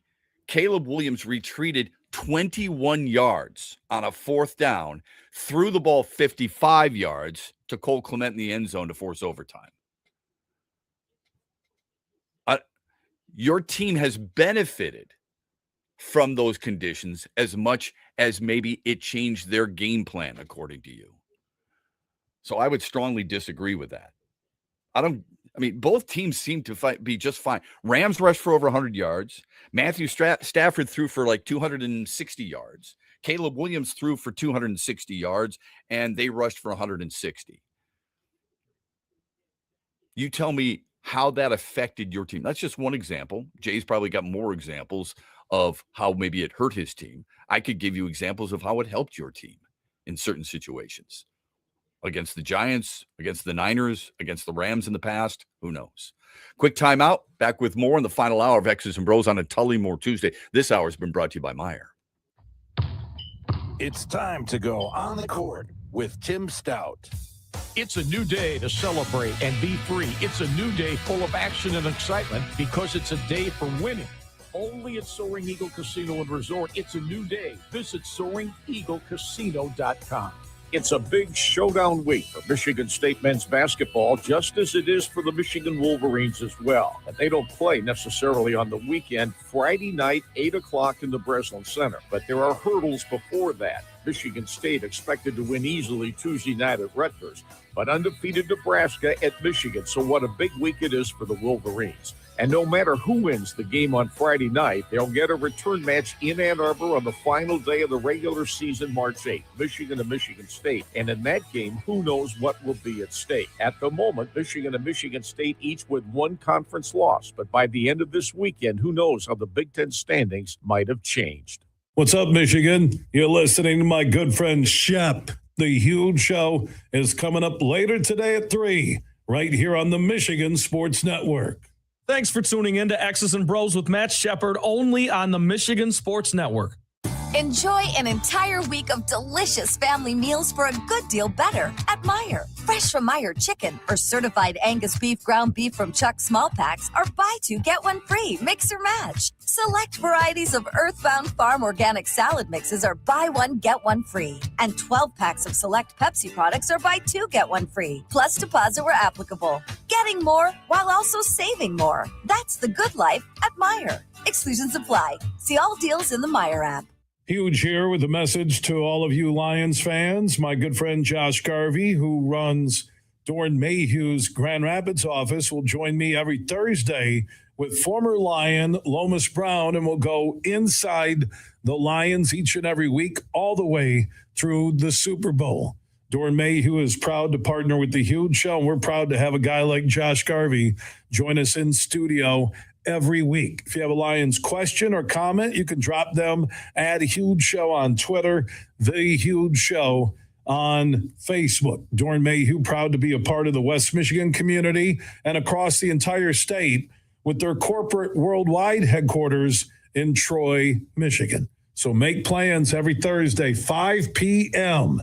It's Josh Garvey, who is a managing shareholder at Doran Mayhew's GR office, with Lomas Brown on The Huge Show going inside the Lions every Thursday at 5 p.m. Ferris Coffee has been family owned and operated for over 100 years. Its popular Den Blend and Dark Roast is more than coffee and more than the official coffee of the Detroit Lions. It's a call to rise. Ferris Coffee and the Lions are the perfect match. They embrace those who show up early, cheer loud, and never back down.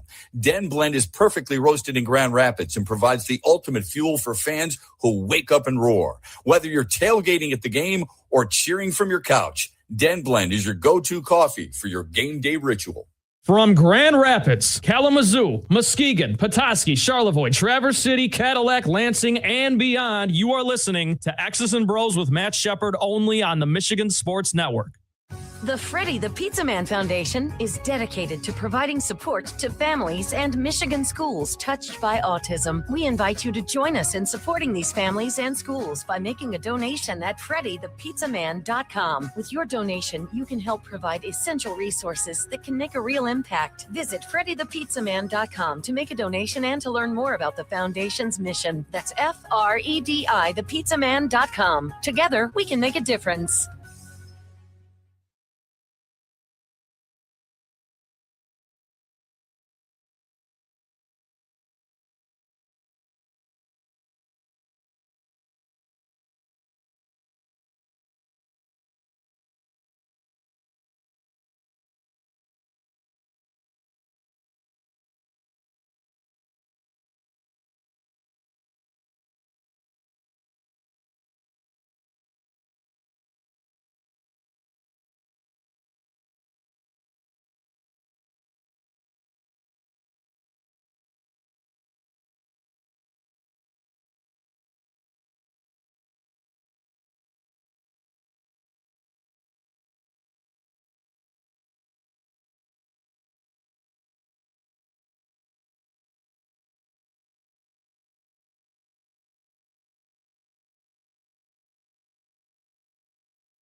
not sure this necessarily convinces people. I don't think I can change their mind.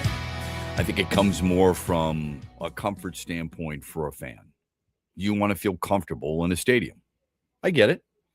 I mean, that's the way things are going today anyway. More people probably want to watch games at home than they do in person at games because of how long those games take. Why would you want to sit in discomfort? I don't blame you. All right. But then just be honest with it. Don't say it's about the performance on the field, because we've seen time and time again the performances from players who can handle the inclement weather.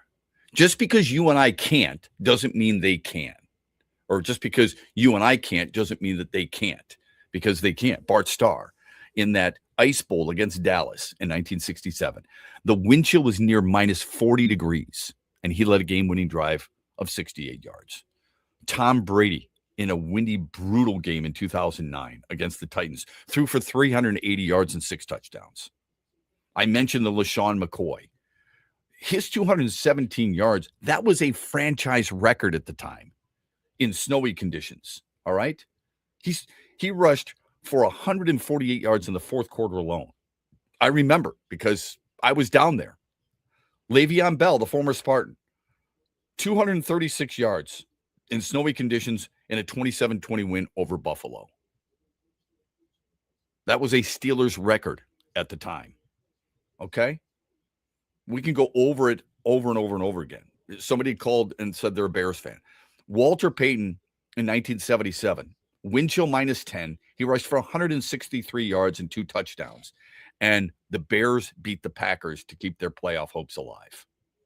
Hell, Josh McCown in 2013, minus 9 at Soldier Field. 4 touchdowns in a win over the Cowboys, 45-28. You may think these are just individual performances, Shep. You're just giving us some things that players have done. We're talking about big-time games. Some of these games are to keep teams alive in the playoffs. It goes back to my question. You think that's not how a playoff game should be decided? Why is that more important than a team who might get into the tournament in the first place and how it should be decided? Basically, what you're saying is that you don't think today's games or teams or players or fans are tough enough to sit through the conditions. Everything's got to be perfect, so everybody is on the same level playing field, or you want to see the best of players. I think sometimes players play their best in adverse situations. That's the difference. I don't know if we have any more texts. If we do, let's get to them now. If not, I want to dive into something quickly regarding basketball. We do have one more regarding the Pro Bowl. It says, I saw a joke that they even asked Phillip Rivers to join the Pro Bowl. He declined. Get rid of it in all caps. Amen to that. That's well said. I love it. SI.com came out with an article the other day about MVPs in the NBA. All right. Now, I try not to get too offended by these things, thinking that a Detroit player's got to be involved all the time. Oh, my God. How is Jared Goff not in the MVP conversation when Trevor Lawrence is? Makes no sense to me, right? You and I both feel that way. How come Amon-Ra St. Brown isn't in Offensive Player of the Year? Jackson Smith and Jigba is. Puka Nacua is. I don't feel that way, all right? I don't get caught up in all that, usually. This might be slightly different. And again, it's just one website, but it does create conversation. MVP in the NBA. Here's what SI.com has. Shai Gilgeous-Alexander, Nikola Jokic, who's still out with an injury. He might not even make the 65-game minimum games played threshold. Luka Doncic is third. Then Cade Cunningham and Jaylen Brown. Now, initially I was like, are you effing kidding me? Luka Doncic? Then he pumped in 46 last night for the Lakers. Doncic became the third player in NBA history to score 2,000 points in his franchise's first 65 games with that franchise. In other words, these are his first 65 games since becoming a Laker. From Dallas to LA, His first 65 games, he scores 2,000 points. The other two players are Wilt Chamberlain and Walt Bellamy. When you recognize that, and that's more 65 games than it is, this season, obviously, he's having an incredible season.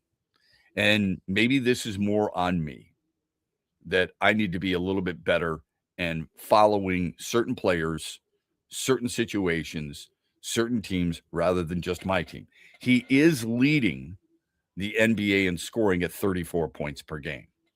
There's something to be said for that. He's also shooting 47%, and there's nothing wrong with that. And he's a guy who's very good at a lot of other aspects, not defense. He stinks defensively, okay?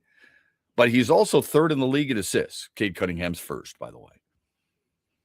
Cade Cunningham with, the double-doubles. He's up there among the league leaders in that category. Fourth, Luka Doncic has more double-doubles than he does. I don't know what the final results or what the final certain statistics that are most important to you. What we do is we look at our player and think, you know what? He's the reason they're 22 games above the break even. He's the reason they're the number one team in the Eastern Conference. And he's the reason that we've enjoyed basketball again. It's contagious, right? LA's had LeBron James, who, the other night, give me the ball. And then he goes into the lane with a left-handed air ball, which was great. Lakers at 28-17. I don't think the MVP has to come from a team that has a better record than the other guy's MVP candidacy. It's about what that player means to that team and what it means to the league. Where would that team be without the said player? And are they the best player? There's a lot of things that go into deciding that, I don't doubt that all those players should be mentioned. I just thought when I read the article for Cade Cunningham to be fourth on the list, the easy thing is Shai Gilgeous-Alexander. He won it a year ago. When you see Nikola Jokic, if he's healthy, he's the best player in the world. Doncic, I only view as an offensive guy. Now, he made a really good defensive play the other night. Not last night, but a couple of nights ago. Really good defensive play to help save the game for the Lakers. I think Cade Cunningham's the more complete player than Luka Doncic. Knowing that Nikola Jokic has been injured, that's where I would give Cade Cunningham a little bit of a nod over Nikola Jokic. And when it comes down to Shai Gilgeous-Alexander, then you've got a really good debate. Personally, I think Jaylen Brown's really underrated, although he is fifth in this list. Doncic Cunningham, is the writer says, was a coin flip. Doncic is having another absurd offensive season, though his defensive effort leaves a lot to be desired. Cunningham has been brilliant, racking up 21 double-doubles, while joining Jokic is the only players to average 26 points, 9 assists, and 6 rebounds. He is unquestioned the star of the best team in the East. They also have, this is the midway point, so things can change, obviously. The midway point, Coach of the Year, Joe Mazzulla of Boston, number 1, J.B. Bickerstaff, number 2. Surprising to me for sure.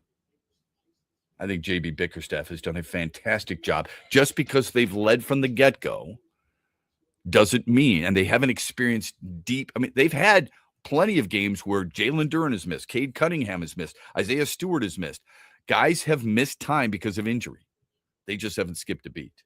I think he deserves to be Coach of the Year, just like he's coach of the All-Star game. All right, when we come back, we get a good football discussion, and we will do that with Mike Payton, A to Z Sports. He joins us on this Tully Moore Tuesday, right after this, brought to you by Soaring Eagle Casino and Resort. Huge here with a message to all of you Lions fans. My good friend Josh Garvey, who runs Doran Mayhew's Grand Rapids office, will join me every Thursday with former Lion Lomas Brown, and we'll go inside the Lions each and every week, all the way through the Super Bowl. Doran Mayhew is proud to partner with the Huge Show, and we're proud to have a guy like Josh Garvey join us in studio every week. If you have a Lions question or comment, you can drop them at Huge Show on Twitter, The Huge Show on Facebook. Dorn Mayhew, proud to be a part of the West Michigan community and across the entire state with their corporate worldwide headquarters in Troy, Michigan. So make plans every Thursday, 5 p.m.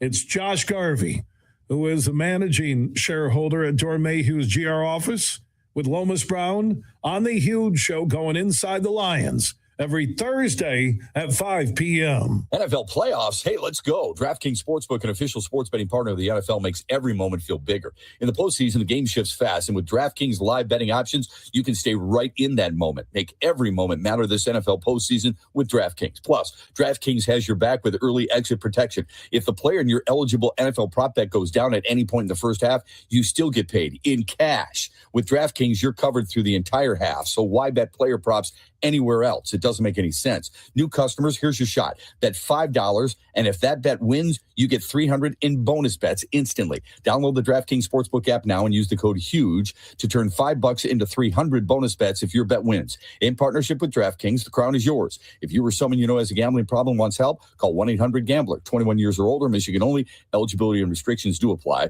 Bet must win to receive bonus bets, which expire in 7 days. Additional terms at DKNG.com/audio. Limited time offer. At Soaring Eagle, make it a hot Valentine's night. 5-time Grammy nominee El DeBarge and Keith Washington put love in the air. Tickets as low as $50 and are on sale now at the Soaring Eagle box office or etix.com. This Valentine's night, make it hot. El DeBarge and Keith Washington at Soaring Eagle Casino and Resort. Thanks for tuning in to X's and Bros with Matt Shepard, only on the Michigan Sports Network.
18 after the hour. Pumped to talk with Mike Payton, A to Z Sports, good friend of the program, always does great work for A to Z Sports, and he joins us here on X's and Bros on this Tullymore Tuesday. Mike, always appreciate it. Thank you very much. When you see the amount of people complaining about the outdoor conditions of Denver and New England from the weekend, and they want the perfect world, they want indoors, they want neutral sites, what's your reaction as a football reporter?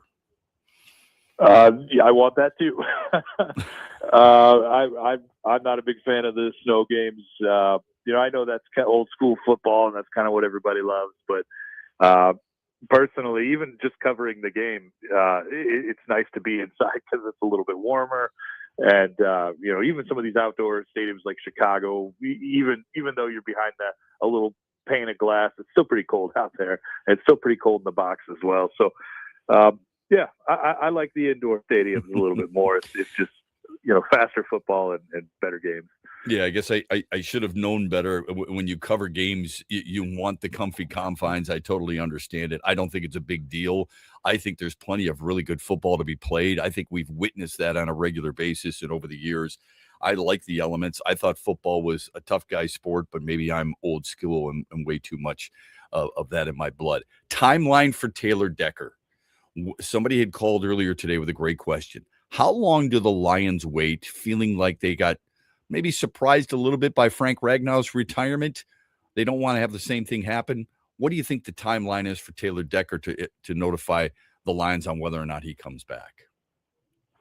Well, it would be ideal if he lets them know before free agency. So within the next month, sometime in February would be great. But even if he doesn't before the draft, it is good. But then again, even if he doesn't, even if Decker doesn't retire, the Lions need to go on with business as if he is, and they need to find their next tackle in the draft, whether or in free agency. I think the draft makes a lot more sense because it's just not going to cost us much money, and they could still get a pretty good left tackle at the 17th pick. But they need to do that under the assumption that Decker is going to either retire this year or next year, and you have your future set up. You do not want to wait for a situation like last year when they did with Ragnow, where after the draft he just lets them know, "Hey, I'm not coming back," and they're left without a center for the rest of the year. It was a bad thing. Prioritize the needs for the Lions if you could. Yeah, that's offensive line right up front. Number one with a bullet. You got to find your next center. I don't know if that's the guy from Baltimore, Tyler Linderbaum. I know a lot of Lions fans like him, want him, but the Ravens are definitely going to make him the highest paid center in the league before he even hits free agency. There's some other options like Cade Mays or Connor McGovern. There's some guys that you can definitely rely on in free agency. The Lions need to go out and get that guy, and they can't skirt around stuff anymore. They can't go out and say, well, we can't spend a lot of money and all this. We want to draft and retain, and you can still do both those things at the same time. They don't need to spend the most money, but they should definitely be looking to spend some money on that offensive line. And I think you're good at the guard spots with Mahogany and Ratledge, but you got to find your next left tackle, regardless of whether Decker retires or not, or right tackle if you're assuming you may move Penei Sewell over to the left. But that's the number one thing for the Lions. Got to fix that offensive line. Covers the Lions for A to Z Sports. Follow him on Twitter at @A_Payton. He is Mike Payton joining us. Mike Kafka is reportedly joining Dan Campbell's staff as an offensive assistant. Not sure exactly what the role will be. I kind of speculated that it will be assistant head coach and maybe take Scotty Montgomery's place if he moves on. I mean, where do you envision Mike Kafka joining the Lions staff as long as he's not going to be an OC someplace else? Yeah, I think the strong possibility is that he's going to be the passing game coordinator. David Shaw was kind of like a John Morton hire. David Shaw is actually John Morton's best friend. So that was kind of one of those things where, let's hire my buddy and he could be part of the staff. And I don't know if Shaw, who has a great coaching resume, and if he stayed, it's not a bad thing, but I don't know if he's going to continue to be a part of this coaching staff quite yet. And if he's not, I think that Mike Kafka at that passing game coordinator job would be perfect. And then you've got Petzing taking care of all the run stuff because he has all these great run concepts in his head. And then you've got Kafka taking care of the pass game. It's almost like having co-offensive coordinators a little bit. So I think that's kind of the position they're thinking for him. Scotty Montgomery, he may very well get that Ravens job, but it's kind of hard to see it happening. I think that this is a guy that maybe should have got an offensive coordinator job a few years ago, and maybe he might be a little long in the tooth for it. I'm not 100% sure, but the Lions would definitely want to have him back, I would think. Okay. When you see what this team has gone through so far and what their needs are, especially on defense, we know that. Like we asked you to prioritize, you said offensive line, center, left tackle. The defense is needed there too. And then you see them go out and get a guy like Drew Petzing. What do you like and what are your concerns most about the Lions' new offensive coordinator?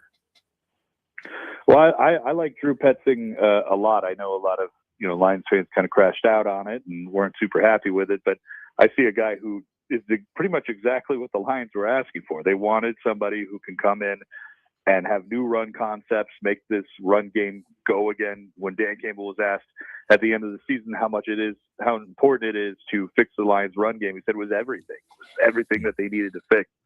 So you go out and you get a guy who is very run forward, but can also be balanced, is good with working in passes and things of that nature, but is also very good at converting on third down, goal-to-go situations, things that the Lions really needed to fix. I think Petzing is great for that, and I think a lot of the problems that he had in Arizona was he just didn't have the personnel, the players on the field to get the job done. And the concerning part is, it's not Ben Johnson. It's somebody who you basically want to be Ben Johnson. If he doesn't turn out that way, then you have to start wondering about what the future of this team looks like. If they can't find the right guy, well, then maybe you start wondering if Dan Campbell's the right coach. Fair point. What about your concerns overall? I know the name recognition was not necessarily there. Who cares? As long as the guy knows what he's doing. But you say maybe didn't have the personnel. I would argue at times John Morton didn't have the personnel either, and we don't give him that grace. So give me the reason why people are justified and concerned that Drew Petzing was chosen for the job. Yeah, I think play sequencing is certainly something that he needs to be a little bit better at, just kind of knowing when to pass, when to run. I know a lot of Cardinals fans were super concerned about him running the ball on third and long, which I can understand why they would want to do that, because they're trying to get to fourth and manageable. That really fits with what Dan Campbell likes to do, when he likes to go for it on fourth down. But there are some concerns about, is he able to completely set up a good offense when it matters the most? Everybody will point to the Titans win over the Cardinals last year when Petzing ran the ball 3 times in a row, and the Cardinals or the Titans wound up having a punt, and they lost that game by a point. There's things like that. So there's some concerns, but I think a lot of what Petzing likes to do fits the Lions very well. Okay, last thing from you. Shedeur Sanders was just named to the Pro Bowl. So was Jared Goff. One's deserving, one's not. How much of a joke has the Pro Bowl become in the National Football League? And how embarrassed should the league be that Shedeur Sanders is now a Pro Bowler? Well, it's not even a game anymore. It used to be a lot of fun, and it used to be something that the best players were included, and it didn't feel like a popularity contest, and now it is. I don't know how you put a guy with 5 touchdowns and 11 interceptions into the Pro Bowl. It just doesn't make any sense. It feels like some guy on Twitter is booking the Pro Bowl, and that's just you just can't have that. It needs to be so much better. I agree 100%. I'd love to see him actually play the game of football in the Pro Bowl too. That wouldn't be a bad idea. Good stuff. I appreciate it, Mike. Keep up the great work. Yep. Thanks, Matt. All right, you bet. Mike Payton from A to Z Sports joining us. Really good stuff. Max Boltman does similar work for The Athletic, but covering the Red Wings. He will join us on the other side on X's and Bros after this. Enjoy an entire week of delicious family meals for a good deal better at Meijer. Fresh from Meijer chicken or certified Angus beef ground beef from Chuck small packs are buy two, get one free, mix or match. Select varieties of Earthbound Farm organic salad mixes are buy one, get one free. And 12 packs of select Pepsi products are buy two, get one free. Plus deposit where applicable. Getting more while also saving more. That's the good life at Meijer. Exclusions apply. See all deals in the Meijer app. At Soaring Eagle, make it a hot Valentine's night. Five-time Grammy nominee El DeBarge and Keith Washington put love in the air. Tickets as low as $50 and are on sale now at the Soaring Eagle box office or etix.com. This Valentine's night, make it hot. El DeBarge and Keith Washington at Soaring Eagle Casino and Resort. This week is filled with intensity. Two of the best teams in college basketball clash for the first time this year, Friday night in East Lansing. It's Michigan State week, and we want to send you to the game at the Breslin Center. The Huge Show will broadcast live from Soaring Eagle Thursday from 3 until 6 in the afternoon. The winner will be drawn and take a friend to the game with Bill Simonson. Metro Cars and Metro Cab of Grand Rapids will allow you to ride and arrive in style. They will pick you up and drop you off Friday afternoon. Lansing Brewing Company will host a happy hour pregame from 3 until 5 at their brewery in the Stadium District. They'll have a pair of additional tickets to give away. And Shep will host a watch party Friday night at Ascend inside Soaring Eagle with former Spartan Mitch Lyons. Listen to X's and BrO's in the morning and the Huge Show in the afternoon. And text the word Soaring Eagle to 21,000 to register. The word is Soaring Eagle to 21,000. And good luck. The Michigan Sports Network is your exclusive home for X's and BrO's with Matt Shepard and The Huge Show later today at 3 p.m.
35 after the hour. Welcome back, X's and Bros, Monday through Friday throughout the state of Michigan. Glad you're with us on this Tullymore Tuesday, and we're brought to you this hour by our friends at Soaring Eagle Casino and Resort. If you want to follow the Red Wings, if you want to know what's going on, if you want to believe what this team should be doing and maybe what they are about to do, Max Boltman is the guy to follow on The Athletic, and you can follow him on Twitter at M_Boltman, and he joins us here on X's and Bros. Simon Edvinsson is out at least for the next 5 games, pre-Olympic break, probably precautionary, Max. What can you tell us about the injury and what this will mean to this team for the next 5 games minimum? Well, you don't want to be without him for any amount of time. It's something that flared up, it sounds like, or happened on their most recent road trip. I know he's battled some injuries throughout the year. So it's a tough one for them. I mean, he plays a huge workload for them, 22 minutes a night. He's really come into his own, I think, this year. He had a great rookie year last year, and even, I think, more balancing the risks and the rewards this year, playing with Moritz Seider. He's been a great player, had a great game in Toronto, which was his most recent game. So it's a big loss for them, no doubt. Yeah, you wrote in The Athletic that the depth has improved for this team, but it's really going to be tested with him out. What do you see in the short term to replace him with Mo Seider on that top defensive pairing? Yeah, if there's any silver lining for them, in addition to the fact that, they have this Olympic break that will shorten what the absence ultimately is, it's what had been their third defense pair, Albert Johansson and Jacob Bernard Docker, which had been rocky for parts of the year, has really come along. In the month of January, they've been very strong, actually, and so they kind of have natural guys that they can promote and distribute that workload to. Johansson's already been playing more minutes in the month of January. And so now I think he's a natural guy that you can elevate. Bernard Docker, who was a guy who was in and out of the lineup earlier in the year, coming in and out for Travis Hammonick. All of a sudden, he's a guy that they're now trusting to play 18, 19 minutes a night. So Johansson's playing 20 the last couple of nights. So they have 2 in-house candidates that they can start to distribute that better. The flip side of that is Axel Sandin-Pellikka, their rookie defenseman, has been trending a little bit the other way with his minutes, and they've been kind of sheltering him more and more. So, it's a little bit of a limp to get through these 5 games and try to get through the Olympic break. But if you didn't have the Olympic break there, I think it'd be a worse situation for him. Yeah, as you wrote in The Athletic, Johansson averaging 19 minutes, 39 seconds per game since January 12th. Really good info in The Athletic with Max Boltman. Okay, I want to know at what point, because I've been a big believer in this team for a while now, even though they've burned us the last couple of years down the stretch. At what point do you think people start believing in this team? And what about this team has people believing in general, do you think? Yeah, great question. I think for some people, they're already starting to get there, right? I mean, we're past the 50-game mark of the season here. That's usually a pretty significant set of data. But after seeing this team kind of unravel in March, the last 2 years, I think there's going to be people who are going to guard their hearts, so to speak, at least until they see a little bit of late season hockey and see how they respond to that. I think if there is something that should give you confidence, it's this, and it's that it's been about 2 months now since they went consecutive games without getting at least a point. I believe it was November 28th was the last time they lost consecutive games without getting at least 1 point. So that's a big difference from years past, where this was a streaky team that they could rip off 5 or 6 wins in a row, but they could also very easily lose 6 or 7 in a row and lose them potentially in regulation. The mental resilience, both in game and across games, has been hugely improved, and I think that's a big credit to Todd McClellan. Like, I was a little bit skeptical when they made the change from Derek Lalonde to Todd McClellan about how much could practically change from just a coaching change. Hockey is not you stop and you call a play like it is in football. There's a lot of it that just rests on the players, and it's kind of changed the way that I see the impact of coaching, to see just how big a difference Todd McClellan has made in really 13 months' time. Yeah, the lines, the defensive pairings, the style. I think their specialty units are much better too. And I know that's not always the head coach, Max Boltman from The Athletic, joining us here on X's and Bros. I loved the analysis piece you wrote the other day, where you targeted actually 13 players who fit Detroit's needs at the deadline. First, how convinced are you that they're going to make a move, a significant one? And second, why do you think they need to, if at all? Yeah, a couple of reasons. I think the blue line is an area where, based on how they're using Axel Sandin Pellikka, I have a hard time seeing them go into a playoff series with a guy that they're sheltering with 1-goal leads late in the game. That just doesn't strike me as a situation that you're going to want to go into a postseason with, especially knowing that injuries can happen. And I think the Simon Edmondson injury only makes that kind of more glaring, right? So that to me is the biggest area they need to look is the blue line. They have a great top pair in Seider and Edmondson, and if Johansson and Bernard Docker continue this, that they can feel pretty good about their third pair too. But they've always been asking a little too much of Sandin Pellikka, and increasingly it seems like the coaching staff feels that way too, based on their deployment. They certainly believe in him. I certainly think long term they really like where Axel Sandin Pellikka is headed.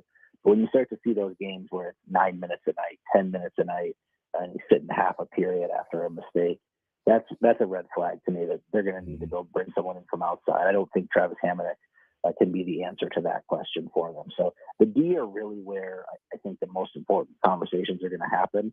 A lot of the names on that list I gave are forwards, and I don't think that's as urgent a need for them. It's more of an opportunity. And so you'll notice on it, a lot of the forwards have term, because I think the only way the Red Wings really make a forward ad is for someone who might be around for an extra year or two or longer. The D, I think you can more justify a rental, and that's where you get your veterans, your classic trade deadline additions, your Connor Murphys, your Brett Kulaks. And I don't think these guys would be too expensive. I think you're talking, we saw Carson Soucy move from the Rangers to the Islanders yesterday for a third-round pick. That's more the ballpark, I think, of what many of those rentals. There is one name on that list, Justin Falk, that I think would be considerably more expensive. But for a lot of those rentals, I think that's a territory that we've already seen Steve Yzerman people understand. We saw him spend a second-round pick to go get John Gibson this past summer. So I think that in the short term, a blue line ad is the most pressing need. That one doesn't necessarily have to be a splash ad, and there may not be a splash ad out there. But there's also opportunities out there up front. And you start to see some of the names, Robert Thomas in St. Louis, Vincent Trocheck in New York, even Steven Stamkos in Nashville. I don't know if they need to make a move up front, but if those guys are available for the right price, those are guys that could really dramatically take you from a team that should make the playoffs to a team that might be able to even do some damage to them.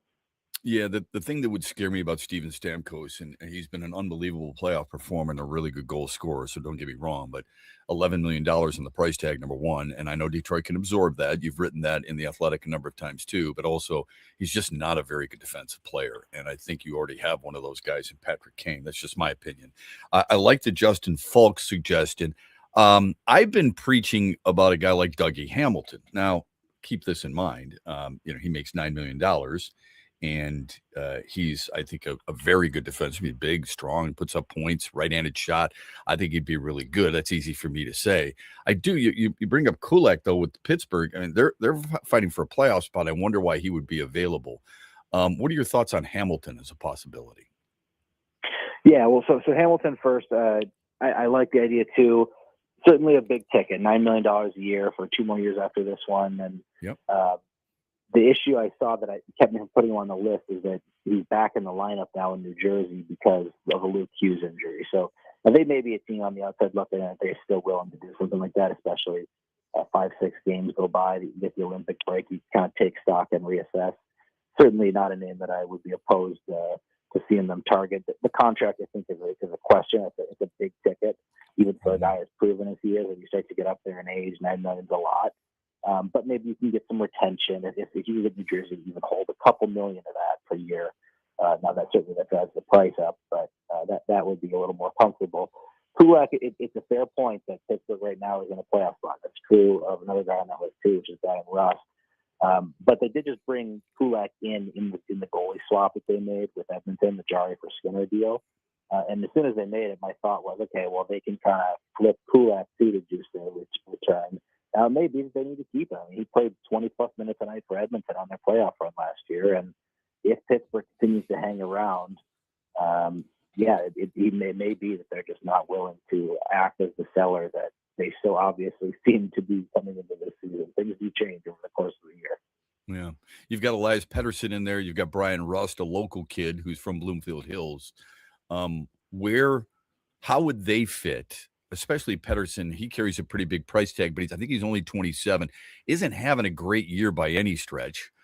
I think when we focus on those names, Max, it's great because we envision them in a Red Wings uniform. But what we forget, unlike you, because you bring it up, who does Detroit then rid themselves of? They've got a really good season going on in Grand Rapids. They've got talented young guys. Who are the guys they can spare to try and get better with the parent team?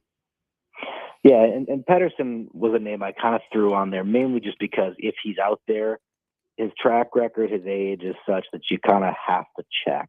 But to your point, he's had more than just this season. He's had some ups and downs over the past 2 or 3 years that would give you some pause, and he's got a no-move clause. And so I think that one is quite unlikely. But for any of those names, and if you want to really push big, they have a great farm system. I mean, you have guys in Grand Rapids right now, Michael Branson, Newgard, Nate Danielson, both recent first-round picks. Carter Bear, last year's first-round pick in the Western Hockey League.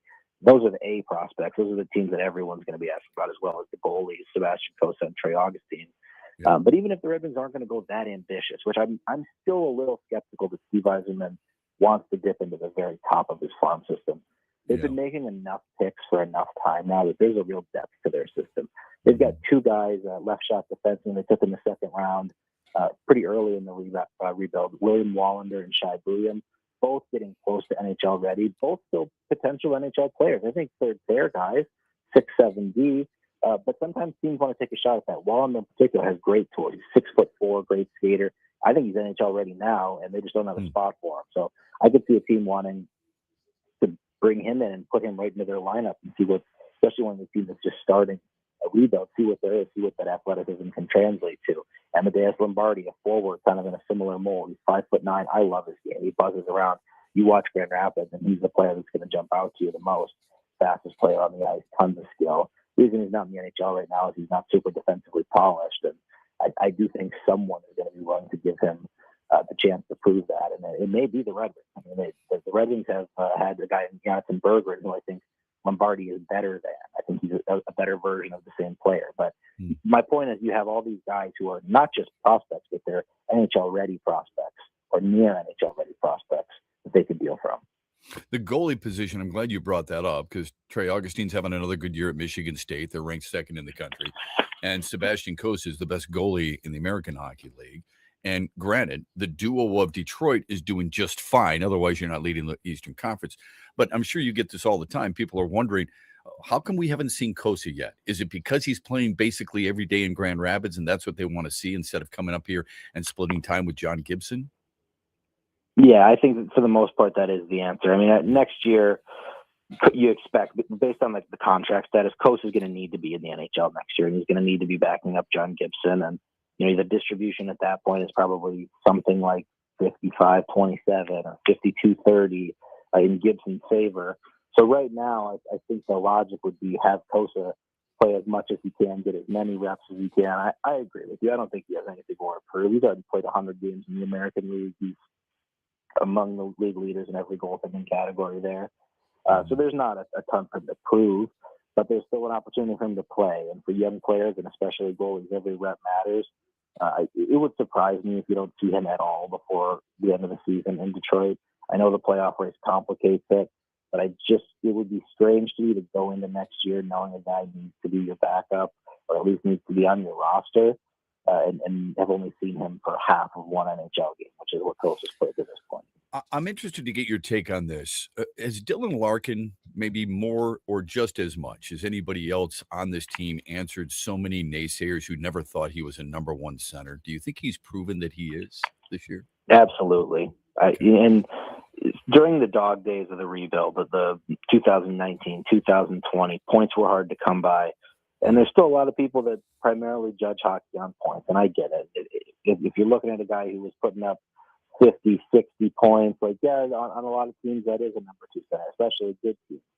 But the theory was always that look what he has around him and project where he could be when he finally has that, complete talent, when there's guys to take the pressure off him, when he's got, line mates, I think, that can play at the same level that he wants to. And that's what we've seen the last 2 or 3 years, really, since Lucas Raymond got here. It's been night and day. He's a 70-plus point, 30-goal consistent center who does, the last month or so, I don't know that his defensive game has been where it can be, last month and a half, But certainly he's a complete player. You see that when he goes to play for Team USA internationally. He's, I'm not going to say he's a top 10 center in the league, but I think he's certainly a top 20 center in the league and a number one center all day. Yeah, when you have other players in the NHL talking about him with great reverence, you know that he's accomplished something. Real quick, last one. Todd McClellan, Coach of the Year right now? He's up there. There's a few really good candidates. I mean, Jared Bednar and John Cooper, you don't typically see it go to a favorite, but both of those guys' teams are having such good years that I think you'd have to at least give them a long look. Lindy Ruff in Buffalo, the Sabres turnaround has been remarkable. Amazing. I mean, and it's strange because it comes when they fire their GM. Usually you don't see that kind of shift happen over a GM change, but that's really a night and day marker. And then Joel Quenneville in Anaheim. The Ducks are having a really good year too, but certainly McClellan will be top 5. For me, he'd probably be top 3 right there with Cooper and Bednar. But there's some good candidates this year. It's going to be a good race. Great knowledge, great insight. Always appreciate your stuff in the Athletic, and thanks for coming on. Have a great week, my friend. Thank you. My pleasure, Shep. Thanks for having me. Max Boltman, great job, as always, in the Athletic. Let's get to the final results of the poll question and the daily wager quickly. Sorry about that, Trent. I know you've got them. Regarding the Mitch Lanswell poll question from yesterday, who had the best performance of the weekend? Who won? Seahawks centric, 53% said Sam Darnold, 27% Jackson Smith and Jigba, 13% did give Scotty Scheffler some credit, and the Patriots defense only 7%. And how did your daily wager do? Brought to you by Soaring Eagle Casino and Resort. Did well because I took the Timberwolves to just beat the Warriors. Didn't think they were going to lose 2 in a row. Timberwolves stopped them. Tonight, what do you got? Tonight, I will take Michigan State and Rutgers under 136.5. Maybe State's offense struggles a little bit on the road, but that defense comes to play under 136.5. I love it. I go right there with you. Thanks to Max Boltman. Thanks to Mike Payton. Thanks to you. Have a great day, everybody. We'll see you tomorrow on X's and Bros at 6. It's time to go on the court with Tim Stout. It's a new day to celebrate and be free. It's a new day full of action and excitement because it's a day for winning. Only at Soaring Eagle Casino and Resort. It's a new day. Visit SoaringEagleCasino.com. It's a big showdown week for Michigan State men's basketball, just as it is for the Michigan Wolverines as well. And they don't play necessarily on the weekend. Friday night,